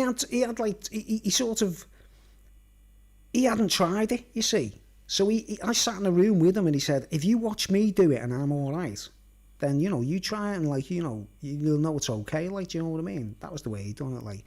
But anyway, once I found out that, you know, I didn't know Terence McKenna was a CIA operative when I was listening to these recordings of him waffling when you're in the state of DMT. Right, now here's some fascinating facts about, like, overuse of the pineal gland, right? You know what we say, too much of a good thing, right? Any man who wants to have lots and lots of visions, they've got to be insane, because a vision should be, like, few and far between, and it's mind-blowing enough to keep you going in your faith or whatever, you know what I mean, right? But DMT, it's induced, isn't it, by something else, right? Now, here's a fascinating fact about what the pineal gland can do, right? If it's abused, right? It's like, people can actually do it too much, and they think they're holy and stuff like that, right? You look at the statues of Buddha, I'm not being Buddhism or whatever, you know, any Buddhists are watching, like, I'm not being weird or nothing like that, right? But if you look at the statues of Buddha, I'll put some posters up if I could, but pictures up, but I don't want to go off the main screen. I don't know how to do it. I should have worked something out in advance. But you look at every Buddha statue, right, guys? What's on the heads there? You know, it's like a big lump, isn't it, right? And we all think it's a jewel, isn't it, right? Or a stone or something. Now, what were we talking about the other night, guys? About when Lucifer fell from hell, from heaven, or when Lucifer was cast out of heaven, an emerald was supposed to have fell from his forehead, right? So there's some kind of precious stone in his head. He might have been jewel encrusted or whatever, you know what I mean? I don't know. It's crazy, isn't it? It's just a weird dimension, right? But when you look at the statues of Buddha and things like, you know, the statues that are in like Tibetan temples and everything, they've always got like a protrusion on the forehead, haven't they? You know, like a lump of forehead protrusion, right? Now, believe it or not, that's not like something stuck there or a jewel or something like that. That's a protrusion, right, from inside the head, apparently. And if you check on YouTube, there's loads of people who've done it. They've actually overused the pineal gland, right, in the modern world in today. They've gone mad doing lots of DMT, right?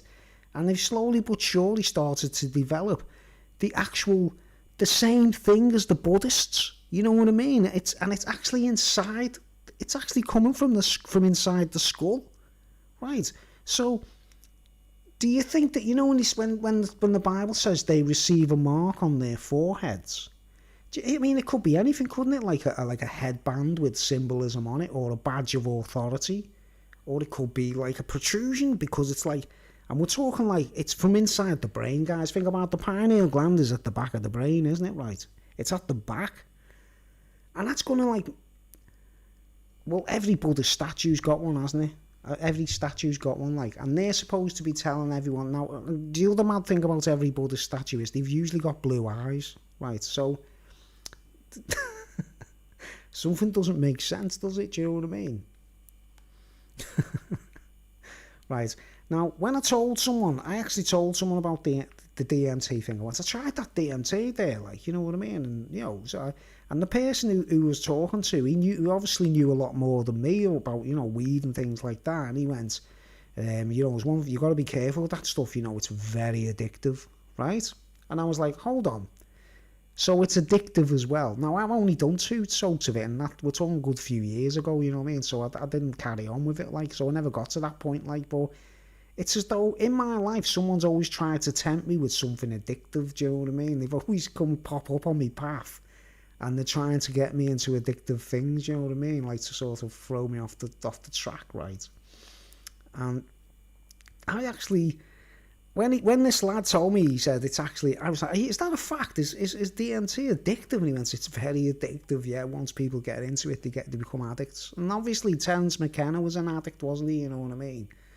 And he's telling everyone else to be one too, you get me? Like, now, we haven't heard anything on the news, have we? We haven't had anything on the news talking about people who've had, like, bad experiences on DMT and things like that. They don't seem to mention it in the mainstream whatsoever, do they? And how many times do we hear of DMT arrests? Have you ever heard of a DMT arrest? Right. So, it's a jobs for the boys system, isn't it? It's like, it's illegal. Right, it's illegal to actually make or to own or whatever. You got searched by the police or whatever, right?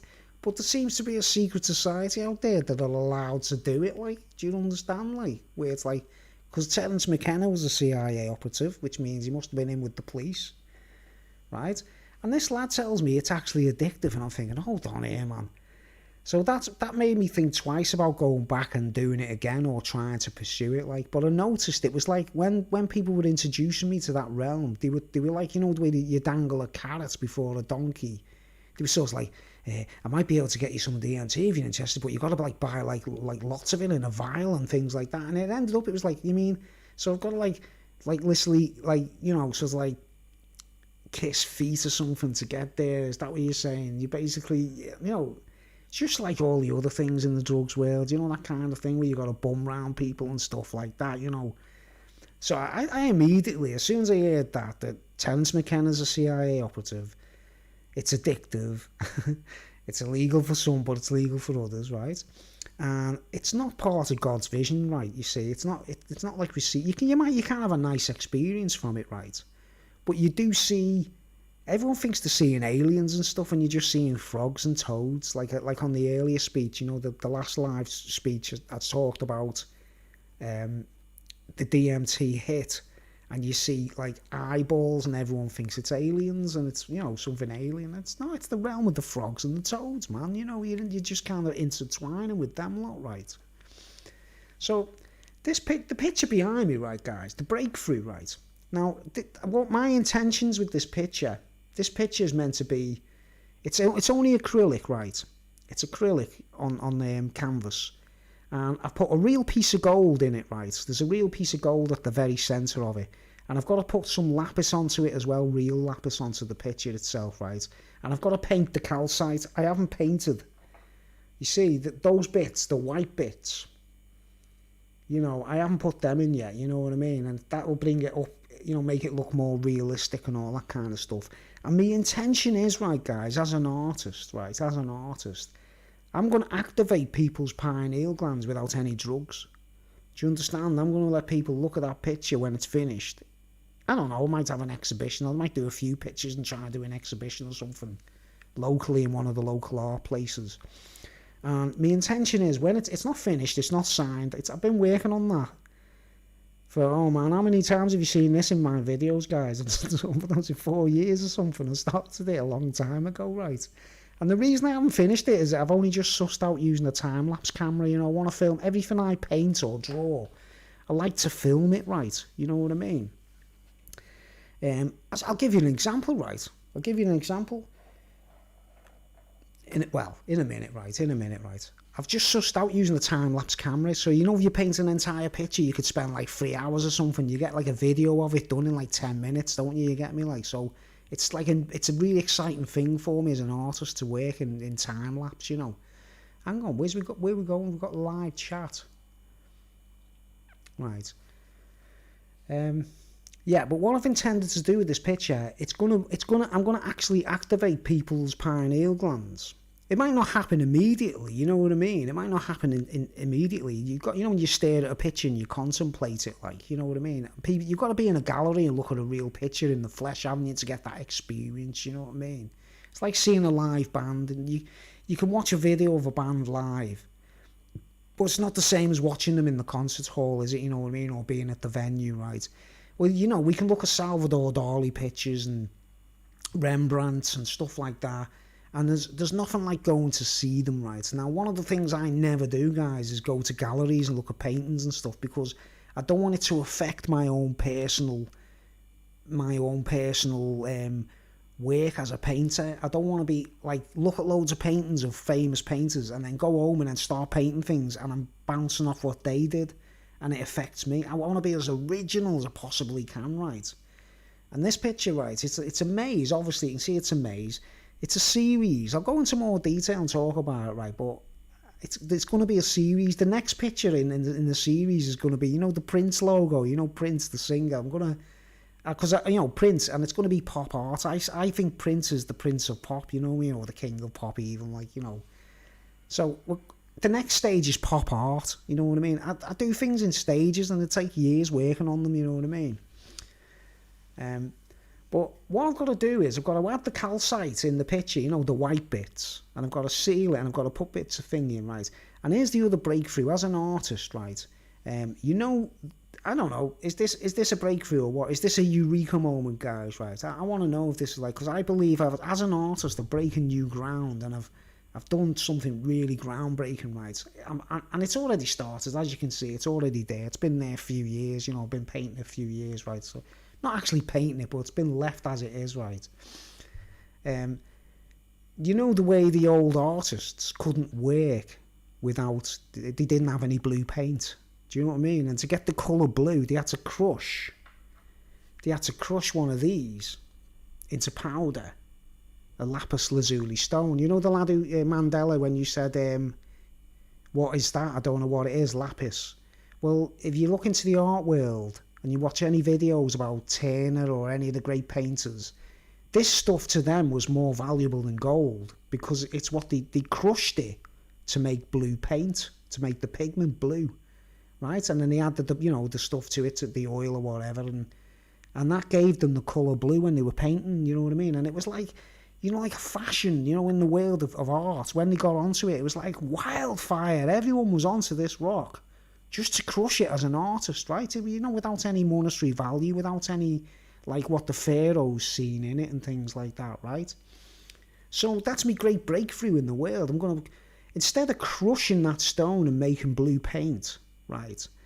That paint there is acrylic, which is artificial. It's like plastic, isn't it, right? And I'm turning the paint back into lapis lazuli. That's the achievement in this work of art. That's my great eureka, like, my great eureka moment in the art world. Hang on, is this still going out, by the way? Because I haven't had any comments, or is it so compelling we can't talk? We can't. We don't want to comment. That is compelling, right? So you see what my achievement as an artist, me stake in the ground, me big great statements is. I've converted, instead of converting that into blue paint, I've converted blue paint, which is, if there's no lapis in it whatsoever, back to lapis, and I'm going to put bits of real lapis in the painting. You know, I've got little tiny beads. Here's one of them. Look, I'll show you one of the beads. Look how tiny this is. This is a lapis bead. You see, I've got little beads there. Yeah, he's there, right? We're speechless. We're speechless. But you see that tiny piece of lapis there? I've got 3 pieces like that to put in there. Like, you know, I've got to stick them on the paint. And that's me big eureka, like, artistic step in the universe. Is like, I'm the first man to turn the paint back to stone. And then when someone looks at it, anyone who's an art fan, anyone who's into art, if you love art enough, right, you'll stand before that picture and see it in an exhibition, or whoever to sell it to, or whoever gets hold of it, man. I feel sorry for anyone who looks at this picture in the flesh, when, you know, because I've looked at it a few times and it blows me away, and I haven't finished it yet. It opens your mind. Because I'm actually, you know, I'm tapping into the lapis and gold. At the centre of the maze is a little tiny piece of 24 karat gold, right? So you can obviously see there's a bit of a connection to King Tutankhamun, you know, just in the artifact sense, you know, the substance, the stone, the rock, the gold. I'm tapping into the classical world. I'm tapping into the ancient world. That maze is ancient. It was found in Troy. You know, the image, the actual image of that maze, it's been found in Troy, right? It's been found in Wales, in Britain. It's been found in all Celtic countries, you know, engraved into rock. That actual image is ancient. You know, the actual maze design, it's ancient, man, right? But I've done it like to turn the entire thing.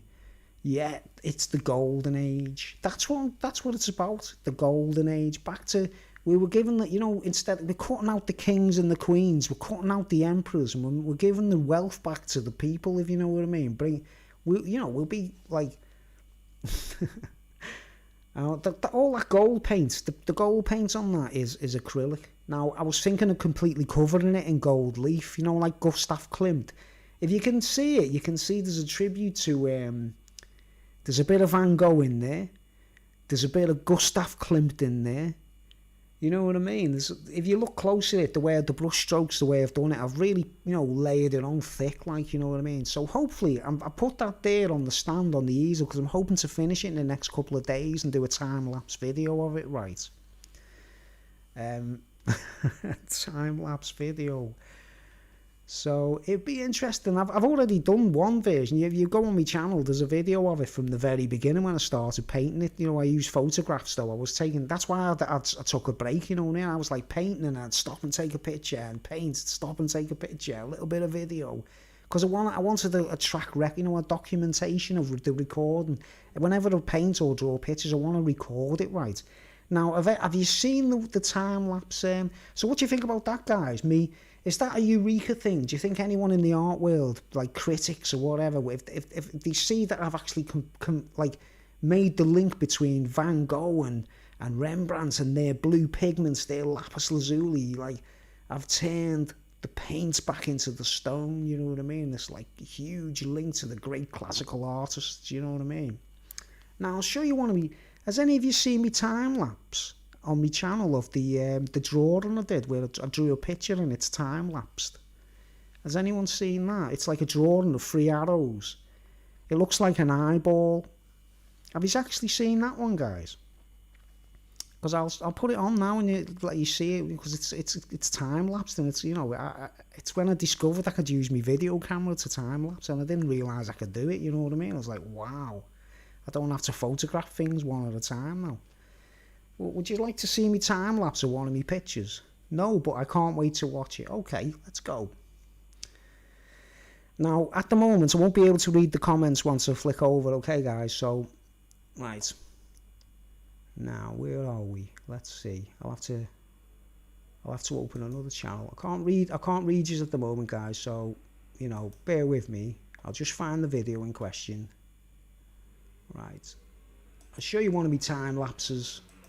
Because not many people pay attention to my artwork, guys, and it's very important, because I don't paint pictures to make money or draw pictures to make money.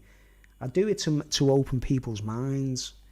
You know, it is like a pineal activator without the drugs, man. You know what I mean? That's what I'm trying to achieve. You can actually, you know, you can activate your pineal gland nicely and safely, I mean, properly, without any middleman, no drugs or no dealers, and because that's what I was starting to see in the world of DMT, guys. Is all the dealers were all sort of like, oh, it costs this and it costs that. And I was thinking, look, guys, you know, if God gives us a vision, he doesn't charge us a penny, you know what I mean? He doesn't charge us a penny, mate. Alright, I'm just looking for my time-lapse video, okay? I won't be long. I think I know where it is. Scanning down. Now, I want your opinion on it, you see, guys. What you think of the picture? As an artist, what I'm up to, I'm really trying to break new ground as an artist, you know what I mean, without being too complicated, without working too hard, because I do different things, don't I? Songs, poems, whatever, like. Right, come on, Bruce, where's this picture? Where we go? Come on, just search, you know, it won't be long. I don't even know the title. Here we go. Transparency and Blackness, right? If you want to find it yourselves, guys, it's called Transparency and Blackness. I'm putting it up now, hold on. I'll just shrink the screen. Right, hold on. Okay, just going to shrink this screen and put the thing up. So I want your opinion on this, guys, on this work of art that I drew. This is a drawing. It's in a, you know, it's in a pad. It's unfinished, but it's going to be a huge painting, right, guys? I'm going to paint it huge and better, you know, more detail, like. Right, okay, here we go. So you can see the title of the video there, right, guys? It's called Transparency and Blackness, all right, guys? Art study lesson, okay? It's meant to be like teaching people.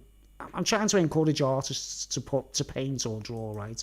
Okay, here we go. There's no sound on it, so you don't have to hear it, right? So here we go. Now it'll take a while for the opening screen. Now, tell me what you think of this, because I go from at the beginning you see like photographs and stuff like that, and then at the end of it I start using time. It's when I discovered time lapse, and this is my intention. Every piece of work I do, everything, every work of art I do in future, I want it documented, so there's a visual, like a film as well, that you can look at that teaches how to draw or paint, if you know what I mean, okay? Without me saying anything, you know what I mean? I'm hoping to teach people art. Okay, here we go.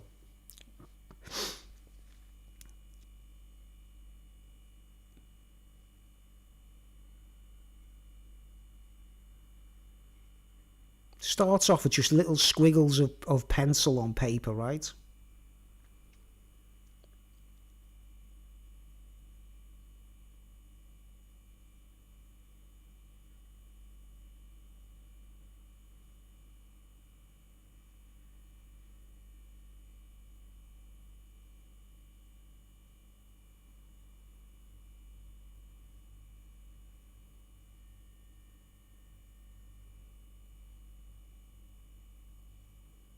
It's an art lesson. It's teaching people how to draw. Look how scruffy it looks. Look how crap it looks at the moment, right? Wait till you see it at the end.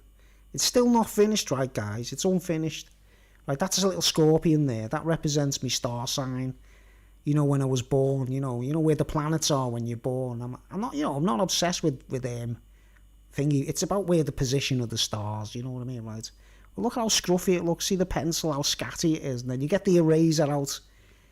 Right, this is the art lesson. Get the eraser out and start, like, cleaning up the image. Right, remember, it's called Transparency and Blackness, right? So you see, it's virtually slow motion at the moment because it's just photographs.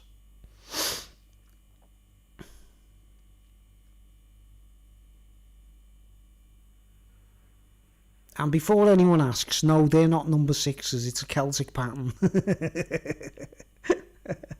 It's meant to be like plasma, you know what I mean? Plasma binding, you know, space, plasma, blackness. Right? Can you see where it's coming? What's going to? Like, it's where the blackness is going to. What it's turning into. Transparency. See how close? I'm doing zoom in so you can see the detail, and then I go back and it looks a little bit more, you know, like fine art, doesn't it, right?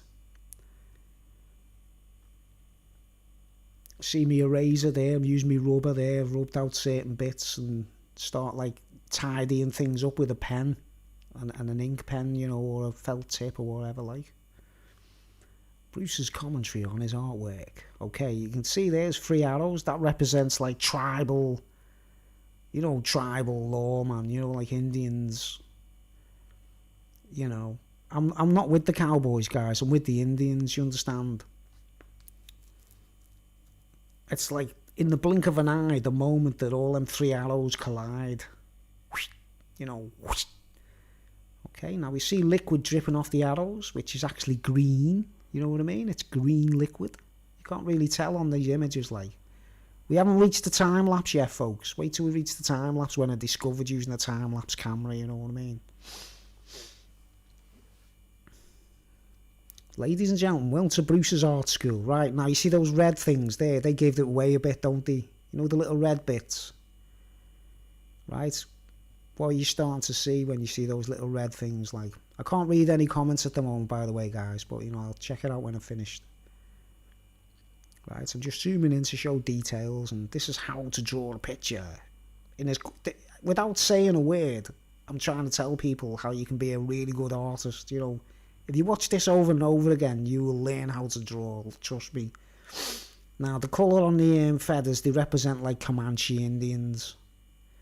Okay, we're starting to see the shape, the colour developing, right? It's becoming what, you know, you can see what it is. It's an eyeball. Because it's transparent and it's black, isn't it, in the middle, you know, the lens. Right, now, look what we see there. We're seeing a star, right, you know, a sun or a star in space. With, like, you know...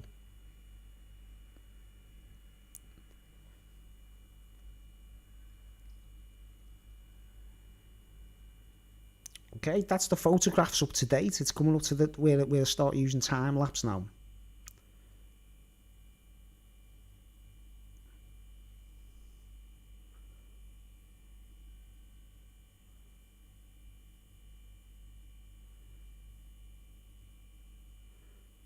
No, actually, this is still the photographs. Okay. Now, can you see it developing into a kind of major image, like from nothing? Bruce is an artist. Okay. Now, I'm going to do a painting of this even better, you know what I mean? This is just a study, you know what I'm saying? This picture is just a study.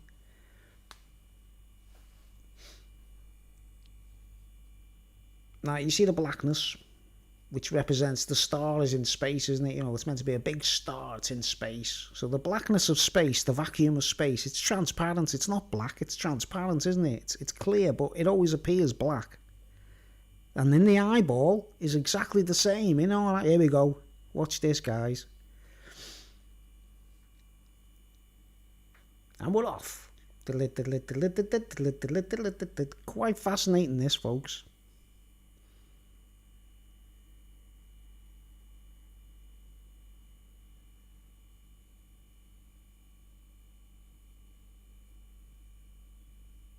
But you see where I'm getting at, like, in the centre of our eyes is black, but it's clear, it's transparent. And when we look up, when we're in, you know, you see like pictures of like space, it's black, isn't it? You know, outside the atmosphere, we don't see blue unless we're in space, do we? You know, unless we're on the Earth. Well, outside the atmosphere, space is black, isn't it? But it's not. It's clear. It's transparent, just like glass, or just like diamonds. There we go. You can see me drawing it there, actually drawing it now. You see, that's what I want to do. I want to do my paintings like that. You see, I want to do a series of paintings and document every single thing. Right, so you can actually see me drawing it. It's an art lesson, folks. The colours of the Comanches. Hope no one gets the wrong idea with my colour schemes, guys, because I don't want to go into that at the moment.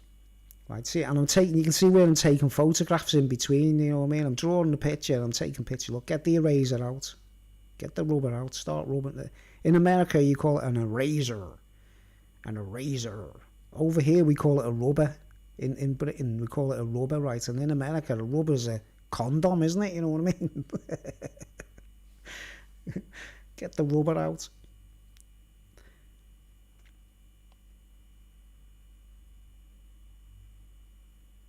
You know, this was a breakthrough for me, man. I was like, I couldn't believe that my video camera had time lapse on it, right?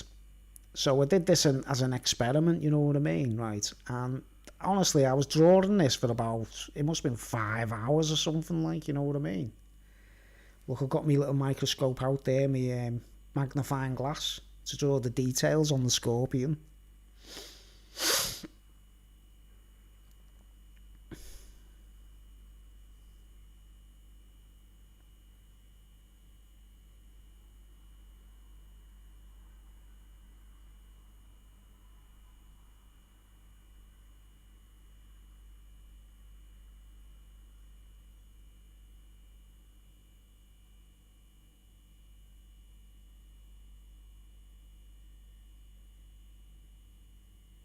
The link between outer space and inner space.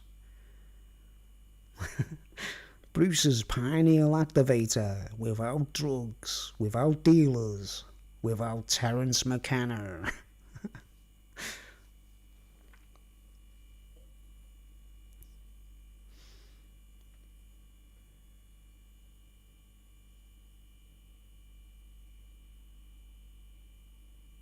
I'll be selling me pictures after I've had an exhibition, you see, folks. Hopefully I'll be doing an exhibition. That's why I don't sell nothing. I always think to myself, I might have an exhibition. I want to try and blow people's minds, you know what I mean? I want to try and blow people's minds.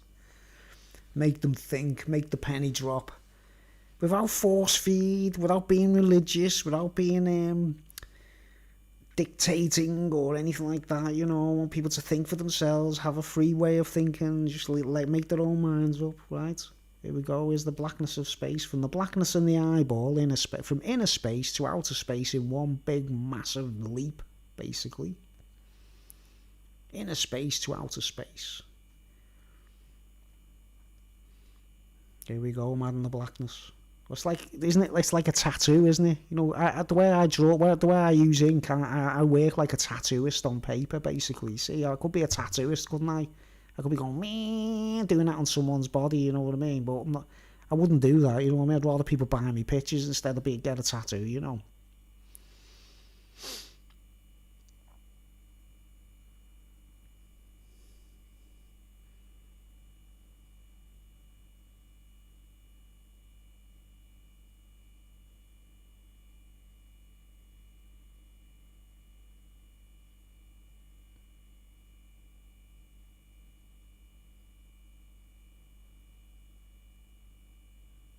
I want to be the world's most unknown artist that can blow people's minds. You'd have to see me pictures in the flesh to get the hit, you know what I mean? You'd have to look at them in the flesh and go, what is going on in his mind? I'm trying to be as original as I can, you know, and really, it is like pure wisdom. It's a sinew of wisdom. I'm trying to I'm telling people about creation. I'm telling the people about everything, all the secrets of the universe. I'll tell you everything, you know what I mean? But I don't want any money for it, you know. I don't go, if you donate to my channel, I'll do this. If people want to donate to my channel and help me, you know, I'm doing things by myself. I'm paying for everything myself, right?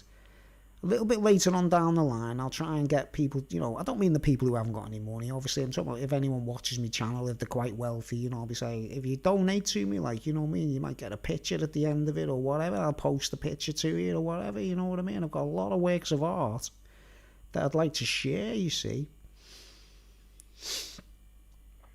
I'm not a big name, you know, but I am an artist. Hopefully, anyway, I don't know what people think. Beauty is in the eye of the beholder, as they say.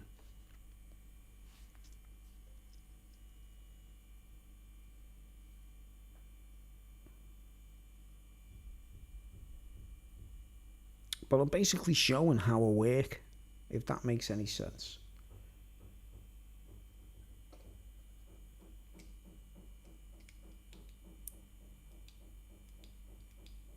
Time's it there? It's 11:15. Who's doing that banging? Making themselves look silly.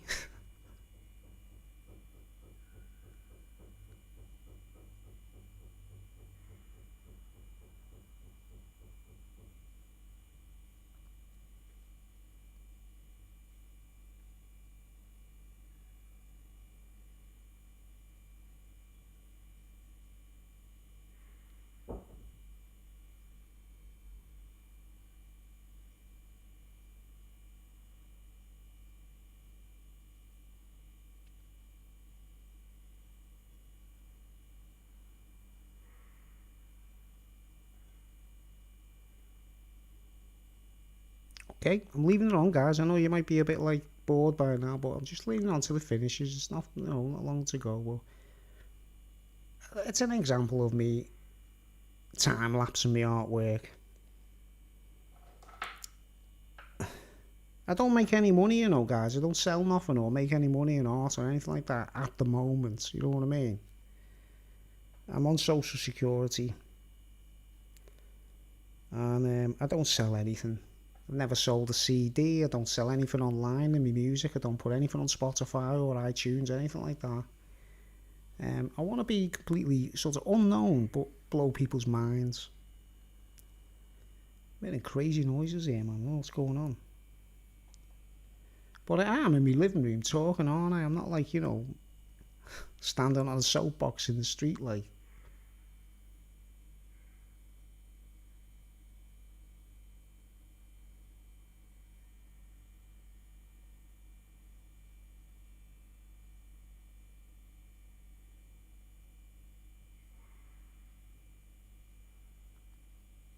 Hold on, folks. I'll leave the picture running. I've just got to go and check something, okay?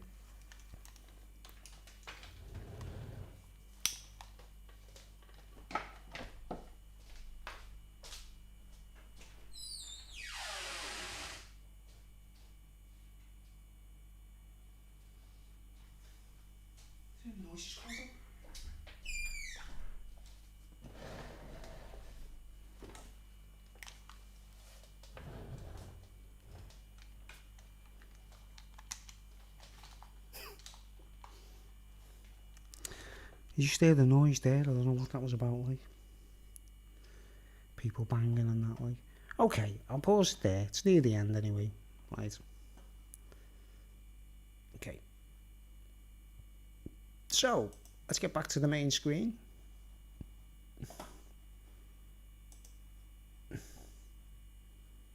Live streaming, okay.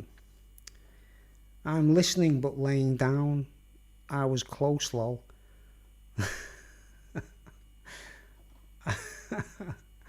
I was close.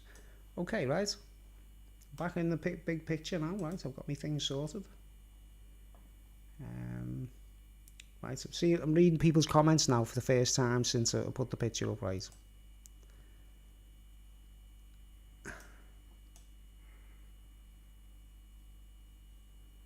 Okay, we're back in the big picture, right? Okay, let's read the comments. An eye. Poison, right? You see someone's put poison, the green thing, poison, right? Scorpion sting, maybe. Poison arrows. What about alien blood, guys? What about green blood? What about green blood? Right, okay, now let's see the questions. It says a small step. That's a small that's a small leap for a man, one giant leap for mankind. Small steps. I was close, lol. I'm listening but laying down. Right, okay. It's the eye seeing other dimensions. Right, aliens have blue blood. Right, now there's the interesting thing, right? Where'd you know when we say blue blood, right? Are you aware of the fact that, like, you know, rubies, you see, like, I've done a lot of work researching stones and stuff, you see, not because of me, you know, not because of me, but I realised that the wealthy people used it a lot. Do you know what I mean? I thought, wow, why is it so important to them, right? Now, a ruby is red, isn't it, right? And a sapphire is blue, right? Now, rubies and sapphires are basically the same stone. They're called corundums or corundums. You know what I mean? That's the scientific term for them. Corundum, right? So basically, a corundum, if it's red, it's a ruby, and if it's blue, it's a sapphire, right? Now, what's the difference between red blood and blue blood? It wouldn't make a difference, would it, guys? It's like, what's the difference between a ruby and a sapphire? They're both the same rock, basically, right? So the blue bloods have got it in their brains, right, that it gives them some kind of superiority. You know what I mean? Now, do they have blue blood? That's the question, right? Now, this is an interesting thing, right? I once had a vision. Well, it wasn't a vision. I was in my bed, sort of dreaming and meditating. Well, you know, just had my headphones on, listening to tunes, right, in my sleep. You know, sort of half asleep. I listen to tunes in bed, usually with headphones on, right? And I was relaxed in that, right? And I had this weird vision of a samurai sword, right? I seen the blade of a samurai sword, right? with droplets of blood on it, right? And you know the way in the world where you look at, you know, say you watch a horror film or something and you see like tomato sauce or false blood being, you know, used, it looks like it. But you just know, even though you're just looking at a screen, right? Even though you're just looking at a screen, you know the blood isn't real, don't you? When you watch a film, you just know the blood is not real. You can just tell it looks like blood, but it's not real, right? And if you're ever in the street and, you know, someone's been hurt in a fight or something and there's blood on the street or something, you look down, you see the droplets on the floor, even though it's dried, something in us tells us it's blood, doesn't it? You know, you just know blood when you see it, don't you, guys, right? And it's usually red, isn't it, right, folks? Well, this vision I had, it might have been a sign of the future, like, I don't know, the end of imperialism or something, right? But in this vision, I seen a samurai sword, the blade of a samurai sword, really close up, right, with blood all over the blade, right? But the blood was blue, right? And I was like, hold on, I could tell, even though it was blue, right? I could tell it was real blood. Do you know what I mean? Now, I know when I bleed red blood, right? When we all bleed red blood, don't we? I have never seen anyone bleed blue blood in my life. But imagine all the security around royalty and things like that. Have we ever seen, like, I don't know, when Prince Philip crashed his car a couple of years back, and he was scratched and everything. He had, like, it looked, I don't know, could we see did we ever see royal blood? Do we ever see blood? Any of the royals bleeding, like? Right, now, really, the royals are just puppets, aren't they, for something else behind them? That's what I think. They're just like the Fall Guys. Apparently, you know, I've got royal blood, but it's Danish, apparently. It's not blue, just a hint of blue after it hits the air for about 20 minutes. That's crazy, that, man. This is quite interesting, isn't it? But what if, like, you know the way a sapphire is blue and a ruby is red? I actually think that, like, all the difference between blue bloods and red bloods is, like, you know, one may come from the ruby and one may come from the sapphire. Does that make sense, guys? That, like, because if you look at raw stones, you know, rubies and emeralds and diamonds and whatever, when they're raw, they're more interesting to look at, you know what I mean? Like, that's basically raw, but it's been tumbled, you know, that thing, right? the lapis stone. I always find stones that haven't been cut are amazing, like, but they don't look as pretty, do they? You know, if you want to, like, make a ring or whatever, like, you know, people, you know, you've got to buy something, you know, if you really love someone, like, you know, you should buy them a lapis lazuli, like, because they're so cheap, you know what I mean? And apparently, you know what this stuff does? Apparently, when you read up about its characteristics, right? The characteristics of lapis, right? You know, if you wear it around your neck, apparently if you wear it close to your neck, you know, on some kind of thing, it's good for singers and people like that, you know. I don't use it for singing, I can sing okay without it, you know what I mean, but apparently it's good for the larynx and the vocal cords and all that kind of stuff. There's loads of interesting things, man, not to do with being rich and wealthy and imperialistic, you know what I'm saying, right? I mean, another interesting thing I've learned, you know, the stone topaz, when you hold topaz, it's good for artistic inspiration. If you've ever got if you're an artist, right, and you've ever had a mental block or a writing block, and you need an idea, and you know, like, a lot of people go through it, don't they, where they're trying to write songs and they just sit there with a pen and a paper and they just think, I just don't know what to do, you know what I mean? And sometimes it leads to people just impersonating other singers and artists and doing something that's a bit of a riff-off. You need your own inspiration, right? Well, you know what a topaz does? A cheap topaz, I don't mean an expensive topaz, a cheap topaz. If you hold a piece of topaz, it actually gives you artistic inspiration. It actually... I found all these things myself by accident, right, guys, you know what I mean? Because every time I hold a topaz, I want to draw, paint, write. I've got, like, tons of ideas in my head, yeah. But it comes from inside. It's not like I'm not influenced by the outside world, if you know what I mean. And that's what topaz does. It brings the best out of any artist. You know, if you've got any artistic skill, right, go out, buy a topaz, a cheap one, you know, just a cheap blue topaz or whatever. It's sort of, if it's rough and it's not cut or it's not tumbled, it's better still. Crystals bring me good luck. Yeah, exactly, you see. There's a good thing in them, isn't it, right? I'm not talking about, like, jewellery. I'm not talking about, like... I mean, like I say, I'm not a crystal head, guys. I've been trying to tell... But I'm into natural substances. I love, you know, the idea of what's in planet Earth.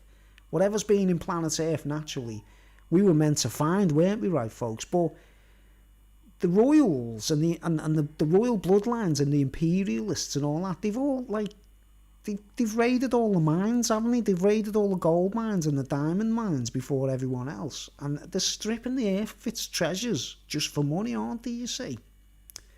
And we don't want to do that, do we? Look, man, here's me. I don't use this for divination. Here you go, look. That's quartz. Nice piece of quartz. I don't tell the future with that, by the way. I've done a speech about that where I explain why I've got a ball, you know what I mean? Archimedes always had a globe nearby, didn't he? You know what I mean? A globe. Globule. What's your Mandela Miles, what's your favourite stone? Any particular favourite stone?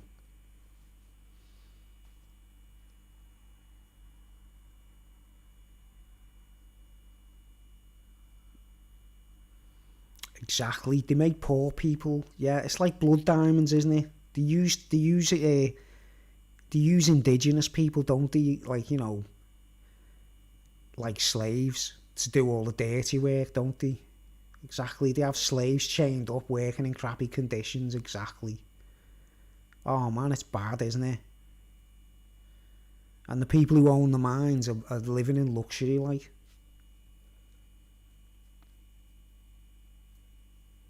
But we're meant to go around finding gold nuggets and all that kind of stuff naturally. We would, you know, if the greedy bastards hadn't have intervened. Yeah, look, I'll show you the picture. I don't know, where is the picture? Like, not the picture. Oh, I don't know. Let's see if I can find it while I'm still on the screen. I'm still on the screen. All right. Where were we? Come on, Bruce. Come on. What are we looking for? It's called. Oh man, stuff. Bruce picks. Oh man.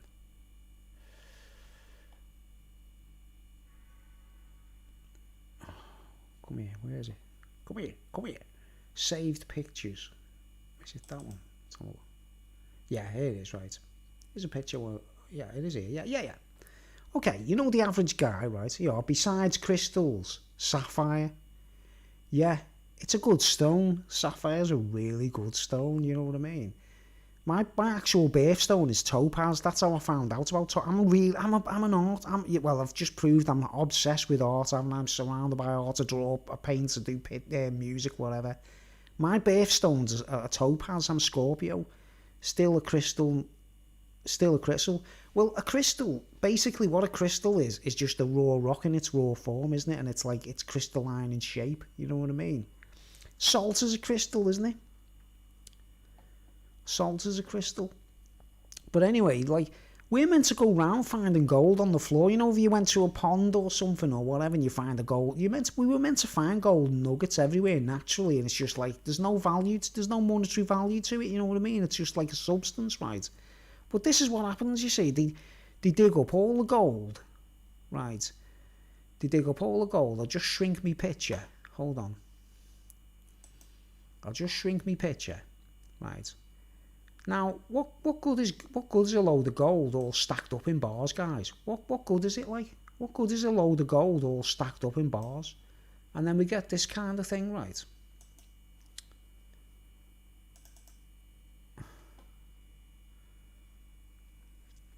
You know, I mean, this says it all, guys, doesn't it? This says it all. If anyone's got any, you know, like, it's Her Majesty. Conductors, there you go, that's another thing. You see, our brains are racing tonight, aren't we? We're going, whoa, conductors, gold is a conductor, yeah, man. Now, you know, what's the need for this, guys? You know what I mean? Why would she want to walk around and have a look at it all? Why would she even be there in the first place, inspecting it? Like, why would they? Okay, it's like a royal visit, okay. It's a royal visit. Now, how many bars are there, mate? And what's it doing? What use is that to anyone? Apart from what you've just said there, it's a conductor. It's a big stack of conductor. It's like they're trying to put everyone inside these blocks, man, and command them, you know what I mean? We should be... If this all wasn't there on these shelves, people would be finding it in the wild, wouldn't they? Like, you know, naturally, like, you know. Right.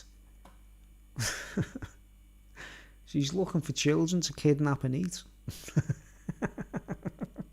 She's using her X-ray vision to find the gold bar with the dead child.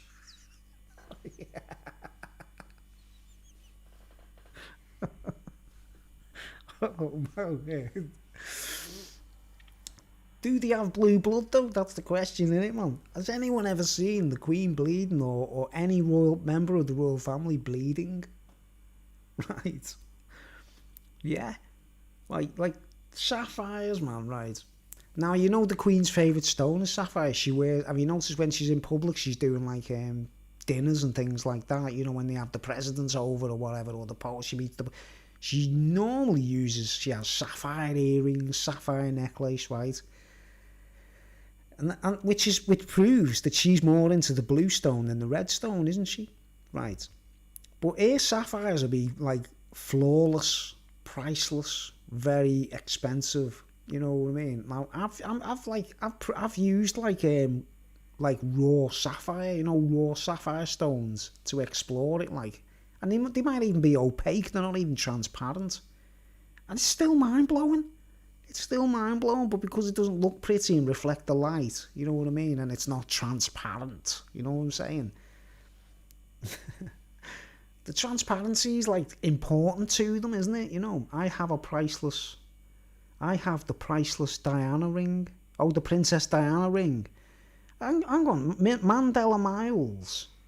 Are you a female or a male, if you don't mind me asking?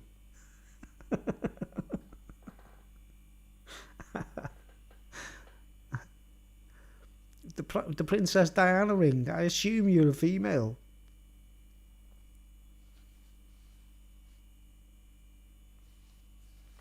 Girl, right, okay. Wow. So, like, now, have you noticed the way the royals choose the sapphire themselves as a favourite stone? Because the blue bloods, you know what I mean, right? Now, you and I, on the ground level, in the common world, we just value any stone. It's like a nice precious stone, don't we? Now, if you hold, the way I got it right, do you know what I found out? Like, say you get if you hold a ruby and you study a ruby and you get into its frequencies and that, like, it tunes you into blood and that kind of elements. But, like red blood, right? Now, what the sapphire is? It's kind of, in our veins. I mean, you can probably see me, I don't know, my camera's not big enough at the moment, is it? But all our veins are blue, aren't they? Diana saw the Queen morph, exactly. I think she's seen it, like, I think she's seen it. Pigeon blood, exactly. They call the finest rubies pigeon blood rubies, don't they? Pigeon blood red. Right. Now, I knew a lad, right, he was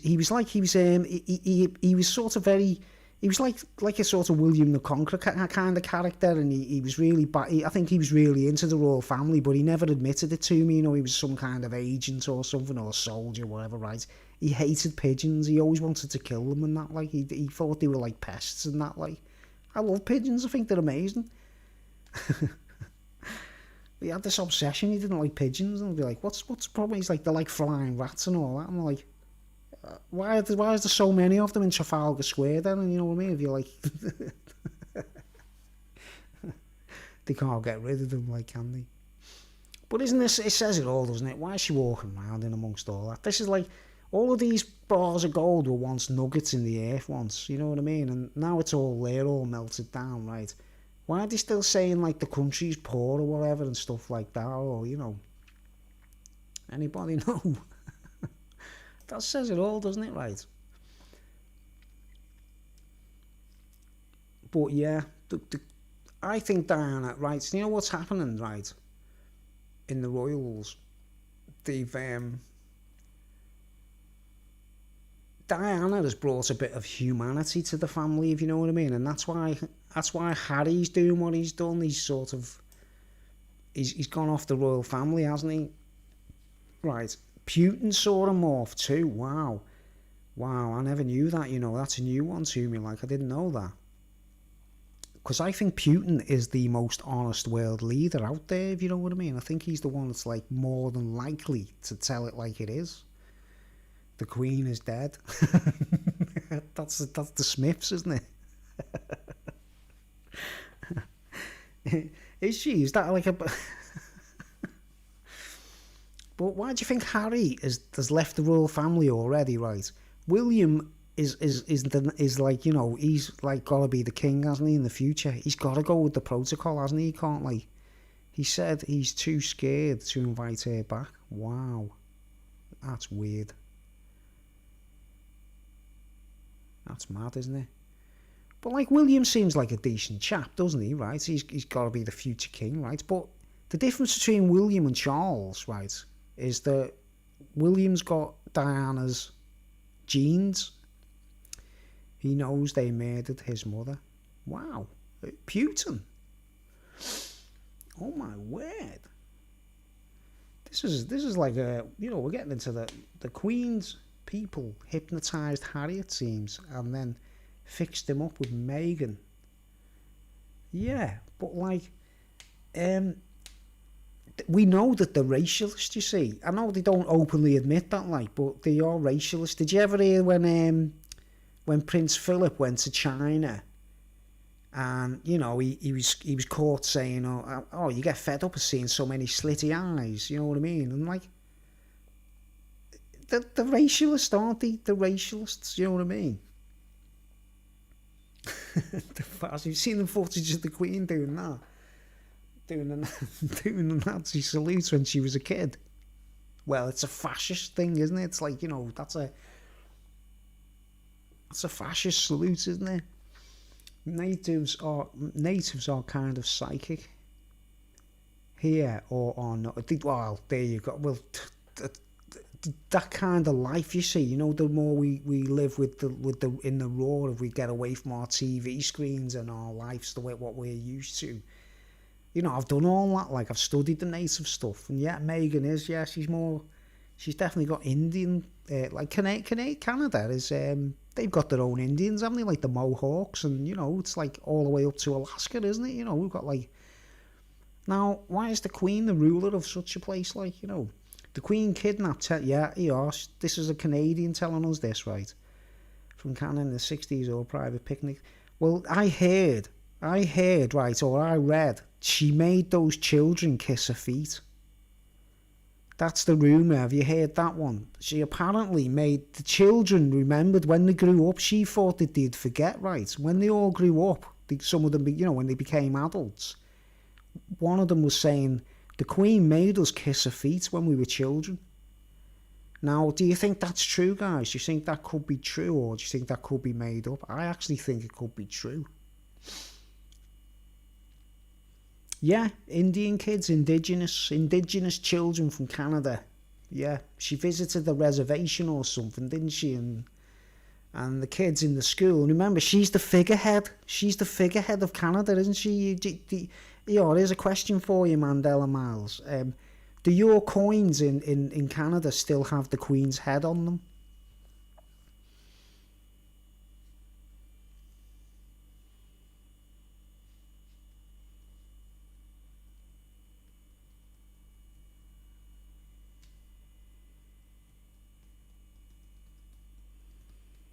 Are the coins in Canada, have they still got the Queen's head on them? Or the banknotes, or the money, you know? Yes, and their head got huge. It's getting bigger, isn't it? She can't stop it, man. It's getting bigger. She's getting the double chins. Have you ever noticed this, guys? I'll show you a little mad observation. If I'll find the picture, it's something interesting. Like, the thing about royalty, they're always on. They put their heads on the money, right? In what we all get money every day, don't we? Even a penny has got the Queen on it, hasn't it? Right? Sovereigns, golden sovereigns are their thing, aren't they? Right? And some other person I have no idea who it is. Right? Yeah, someone else on the coins. Remember what Jesus said in the Bible when he said, "Whose head is it on this coin?" And someone said, that's the Caesar or the Kaiser. That's the Caesar or the Kaiser who would have been, you know, the leader of Rome, wouldn't he, right? And Jesus said, render to the Kaiser what's the Kaiser's, but render to God what's God's. And that is basically what we should all think of when we look at, you know, the Kaiser on our money, in Canada and England. You know, is the Queen, isn't it? But she's female. They always want a male, you see. They always want a male to be the king. They don't want females. They don't like having queens, you know, the Freemasons, because it rocks the boat. Do you know what I mean? It disturbs their pattern. And, you know, when Jesus said, whose head is it on the coin?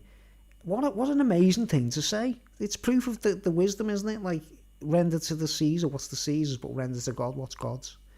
Man, it's way ahead of its time, isn't it, right? Well, here's an interesting thing, right? I'll show you a couple of interesting things, if I can find the pictures. Yeah, here we go. Here's something. Has anyone ever noticed this? I'll show you something. A little detail people might not notice, right, guys? I spot these things. I look at coins and I think, wow, this is weird, right? Okay, I'll just shrink my image. Right. Okay, now we get this picture up.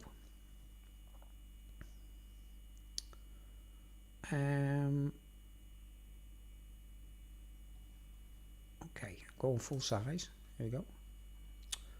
Oh, there we go. Right, okay. If I can zoom into this, I'll do it like. Right, open it up. Okay. Here we see that's the other side of the sovereign. Right, and it's cool. I like the image. I like the picture. You know what I mean? I like what it is. It's St. George on a horse killing a dragon, right? Right, now you just basically see, no one ever focuses, you just see the guy on the horse. He's bollock-o naked, by the way, obviously. He's naked. The horse is naked. There's no saddle. He's got a helmet on, a ceremonial cloak, and he's supposed to be killing the dragon, right? Now, it looks like he's catching it. You look at the details. If you ever look at this, at a gold sovereign and notice the details, guys, right? Right. Let's zoom in, right, and let's have a little close look at it, right? The dragon, right, appears to be being disturbed. You see where see the way his paws are like he's up to something there, and his head is turned back. He's looking back. There's the dragon there on the ground under the horse. You see it, right? There's its neck. There's its head, right? And there's its wings there. See its wing there, and you see the rider's foot there, right? You see St. George's foot there, right? Oh, a tiny one. Yeah, you see a dragon, it's little dragon, right? But he's being caught red-handed, isn't he? He's being caught, and if you look, the back foot of the horse, the back hoof of the horse, is holding it down. You see the way the hoof is on its back, holding it down, right? Right, and the other hoof is there. Looks like sort of, you can actually see the dragon's paw there, right? Can't you, right? And the dragon's being pinned down. And this guy's on a horse, like, so the horse and the rider in on this together, conquering the dragon, right? Now remember, the dragon could be set up like metaphor for, like, you know, drugs addiction. You know what I mean? There's a dragon in every drug. There's a dragon in cocaine. There's a dragon in heroin. There's a dragon in amphetamine. There's a dragon in cannabis even. There's a dragon in tobacco. Anything that is addictive, there's a dragon in there, you understand? Because it keeps you bound like a prisoner, doesn't it? You say, right? Now, the horse is standing on this dragon, right? Now, here's the interesting part. This is something I bought a gold sovereign, right? At least he's naked, lol. He's got his cloak on and his helmet, at least, doesn't he? Right. Now, he's crushing the dragon, right? Now, look at this part, guys. I had a gold. I never noticed this until I owned a gold sovereign myself. Once upon a time, I bought a sovereign because it was like I wanted to use it as a plectrum, actually. You know, as a guitar plectrum, right? So anyway, look down. Now this is the bit no one notices, right? I'll zoom back, right? I'll zoom back again. Right, I'm fully zoomed in there. I'll zoom back again there, right? So it's like there, right? Right. Now, do you notice anything strange about what they're on? It looks like this bit here looks like the blade of a sword. Right. You see it's pointed there? Oh, my picture's in the way, isn't it? Right, so go along there, right. Oh, man! Okay, let's just get rid of my picture. Or move my picture to the... Get my picture out the way, right? Okay. Right, that should be okay.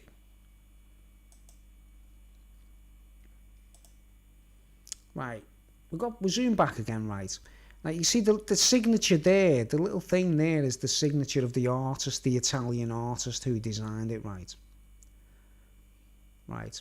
Tree branch, maybe it's a flying horse, right? Now this is the weird thing, but to me it looks like a sword, like an old rusty sword. Do you see it? See the point there? I'll zoom into it so you can see it in detail. You might be watching it on a phone, mightn't you? You might be watching on a phone or a small screen, you see. I always recommend to watch my videos on a big screen. You probably see better, you see. Right. Well, you can see it now. I'm looking at my screen to check if it zooms in a little bit better. You see the way it looks like the tip of a sword? Or rusty nail, right? Right? But you see, look along here. What's this? Like something there. It looks like a stick, or like a horn of some kind. Right.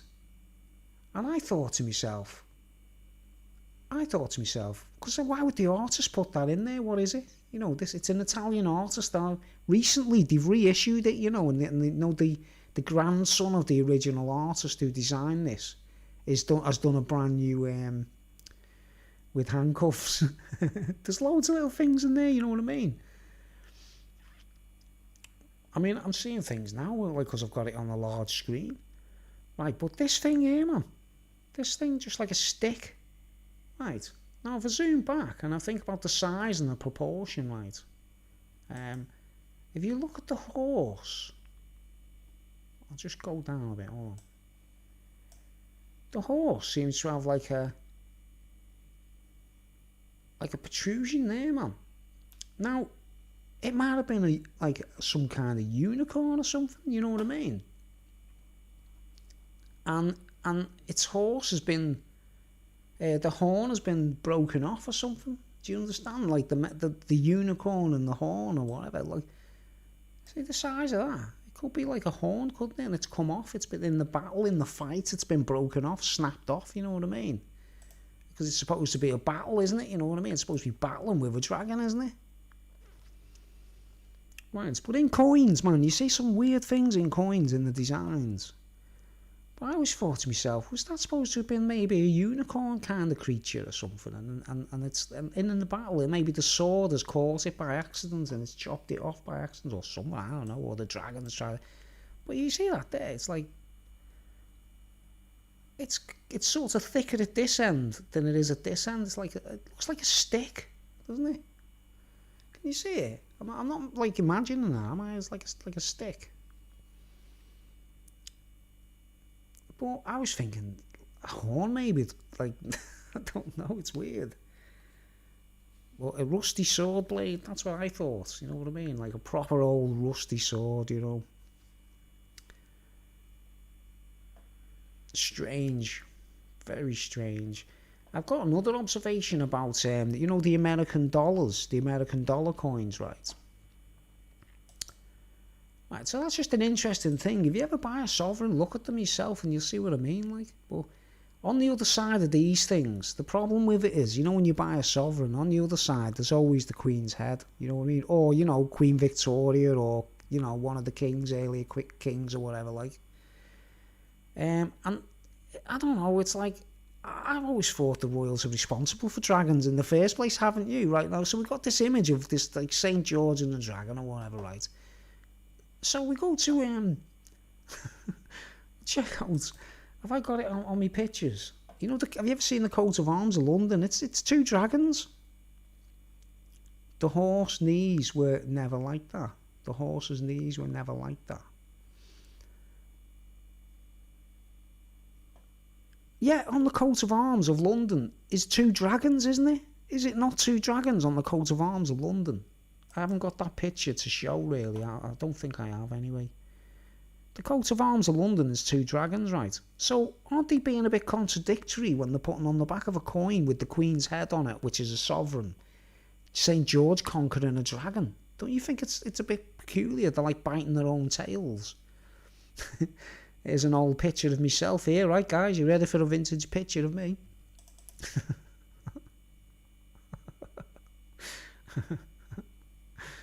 That's me, that doing a gig. The Lion and the Unicorn. The Lion and the Unicorn. You see where we're getting? There's like lots of little mad links, but this is irrelevant, by the way. This is just, that's me there. Back in 1986 or somewhere. I think it was 87, I'm not sure. Or 85. I think it was 85. Boring fat man. Well, here we go. Boring fat man. So here we go. I've got like images of pineal glands and stuff, right, to sort of, you know, like, oh, look at the sight of that, like, you know, it's like, wow, that's good, isn't it? Like, we're going to be able to see that, aren't we, like? Bruce's studies. Right, I wouldn't have got any picture, but the coat of arms, right? The coat of arms of thingy, right? Now we'll do another one, right? I'll do another little eye opener. You know when you look at a coin and you see things different. Let's just close this. I've got on my thingy, my jig. What are we looking for? Oh, okay. I'm looking for a picture, right? I'll find the picture for you guys. My comments will go off for a couple of seconds. The COVID tests make it explode. Oh man, aren't they? They're up to no good with that, aren't they? They're going to try and make it compulsory, aren't they? They're going to make us like, you know, man, it's crazy, isn't it? Alright, here's another picture. Here's another little interesting, another little interesting, picture, right? I'll do a search. It just won't be a second. Oh man.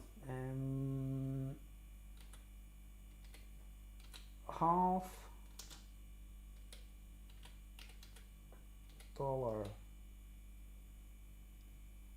right, $half, right? We need a picture of a $half, right? I want a picture of a $half. Right, here we go. Brilliant. Okay, I'll get this picture up for you, right? Won't be a second. Will it be large enough? I don't know. Let's see. Let's get a full size. Here we go. We want the picture of the $half. This is for the Americans this time. Okay, let's see if we can get a big picture. That's fair enough. That's a big picture, right? Okay, now I'm going to transport this across the screen, right? Okay, here we go. Now, I can't read the comments while I do this, okay, guys? Well, you should be able to see this picture, right? Now, the way I seen this, right, I used to have one of these because I was born in 1964, right? And their coin, you know what we're like, we're born in 64, we'll collect things from 64 or whatever, like, you know what I mean? So I bought one of these, and it's actually silver, isn't it? When you buy these in America, they're actually made of silver. You know, the ones that from 1964 specifically, right? And the other ones, remember what happened to Kennedy? They took him out the picture just before the moon landings, right, guys? Now, see this image of the eagle, right? If you'd imagine that these little tiny stars, if you'd imagine an eyeball cut in half, right? And there's the little tiny stars representing the plasma, right?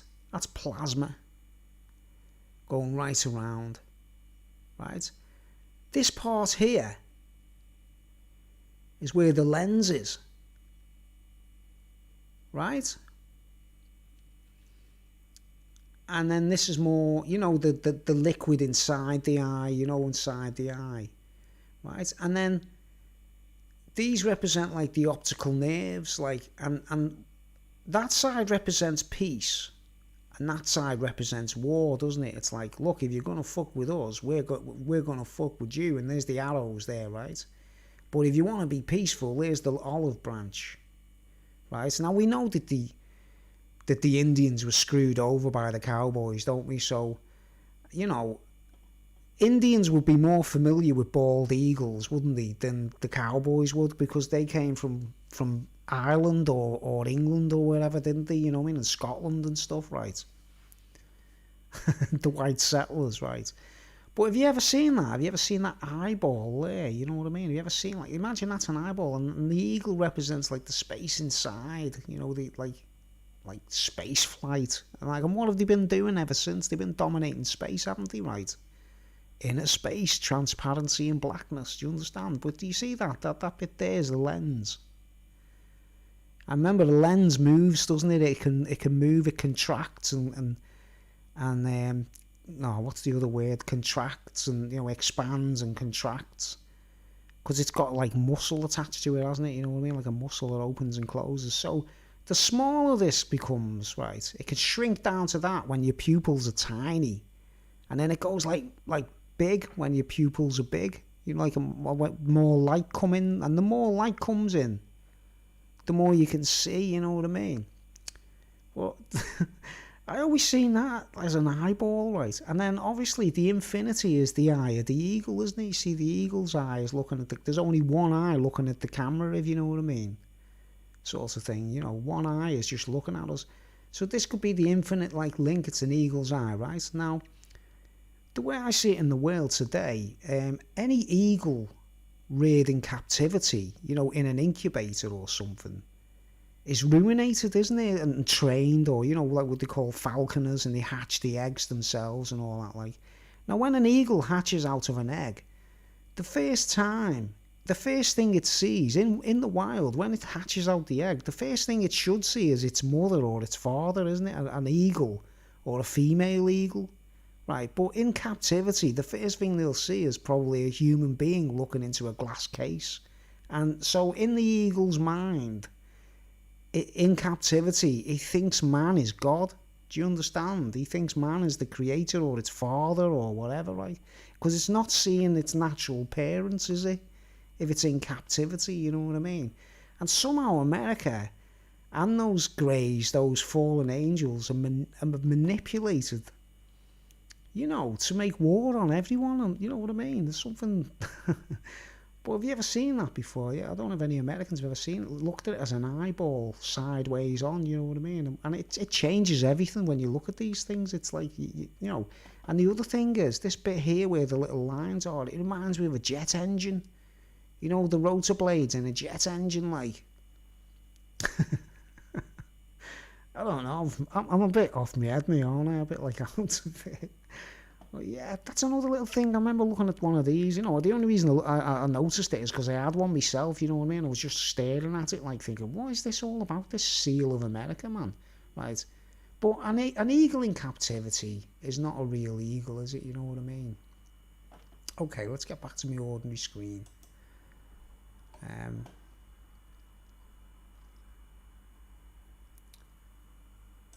But I did a speech on my old YouTube channel once about how rich people used to send people to Britain just to steal eagles' eggs. Wild eagles' eggs. 13 lights. Message retracted. I'm in North America, so thank you. Exactly. Oh, yeah, well, North America. Canada is North America, isn't it? Pineal lobotomy. 13 lights, there's 13 feathers, there's 13 of everything in it, isn't there, right? 13 of everything. Right, but, we all know bald eagles are an American creature. We know that the Indians knew them eagles better than the white man, surely, but they would be used to communicating with them out of captivity, wouldn't they, if you know what I mean? They would, And I mean, here in Britain, all the golden eagles and all the birds of prey were disappearing, and they were literally becoming extinct, guys. They were literally being... In America, it's so huge, right? America's so huge, in Canada, and where the Mississippi is and everything, where the bald eagles are all over the Mississippi, aren't they? Like, right? In America, it's impossible to make the birds extinct. Do you know what I mean? It's impossible, isn't it? Because it's just too big, the place. But here in England, right, in like Wales, Scotland, all our beauty spots, our wildlife, all the birds of prey were all being wiped out, right? And it got to the point where there was no golden eagles spotted, but recently they've been all returning. They've been because there've been loads of programs to reintroduce them into the wildlife. And they've been, there's a lot of protection, for the, in the mountains and stuff like that. They're actually really onto it now. We've got ospreys returning, lots of hawks, Need a little bit more modulation. I can hear you from other room, other than, need a little bit more modulation. I can't hear you from the other room, other than, then that sounds good. Okay, I can't really, because I'm actually be closing down soon, because it's like I'm at midnight roughly here in where are we? Yeah, I'm 12:30, so I'll be closing down, because I've got neighbours, people live above me and that, like, you know what I mean? Did you hear the noise earlier when someone's banging and knocking on wood, doing things like I don't know what's going on, like, but I'm just talking on a microphone on YouTube, aren't I, guys? But I could be revealing things that no one wants me to talk about, couldn't I? Alright, so how long have we been on? I've been on for, I don't know. Ooh, does it say? Here we go. 2 hours. Okay, so it's time to go, guys. It's time to get off, right? But yeah, it's been brilliant with these, I'll just close it down there, right? And my pineal activator, ghosts.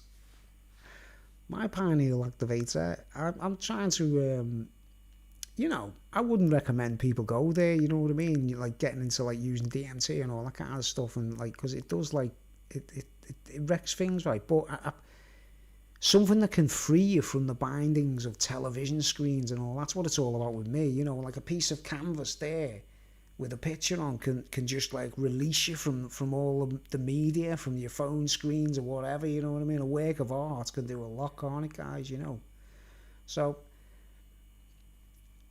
I'll be finishing that in the next couple of days, I think. That's why I've got it out and put it on the stand. I'm ready to go, do a time lapse, But yeah, it'd be nice to. If I could, I'd go over to America and you know, I love the Aborigines as well in Australia and stuff. Do you know what I mean? I'm like proper into like, you know, I'm definitely not one of the cowboys. You know what I mean? I can't stand country and western music. I love Indian music. You know, when you hear Indians chanting and singing, I think it's brilliant. Like, okay, all right then. I'm getting off then. It's because it's about 12:30, and I should have a little drink before I go to bed. So it's been a good 2 hours, isn't it? I've basically what I'm doing lately is just waffle. Thanks, I appreciate that. Beautiful art. I mean, I've got like a huge canvas to do something. You know that picture I showed you earlier doing the time lapse. I'm going to do a huge painting of that, right? It should be quite mind blowing. You know what I mean? So I've got a lot of work to do in the future. Hopefully, if I don't die of COVID.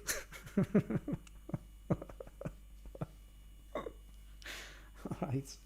Okay, folks, I'm getting off, and I appreciate you watching. A couple, I've still got 2 concurrent viewers, right?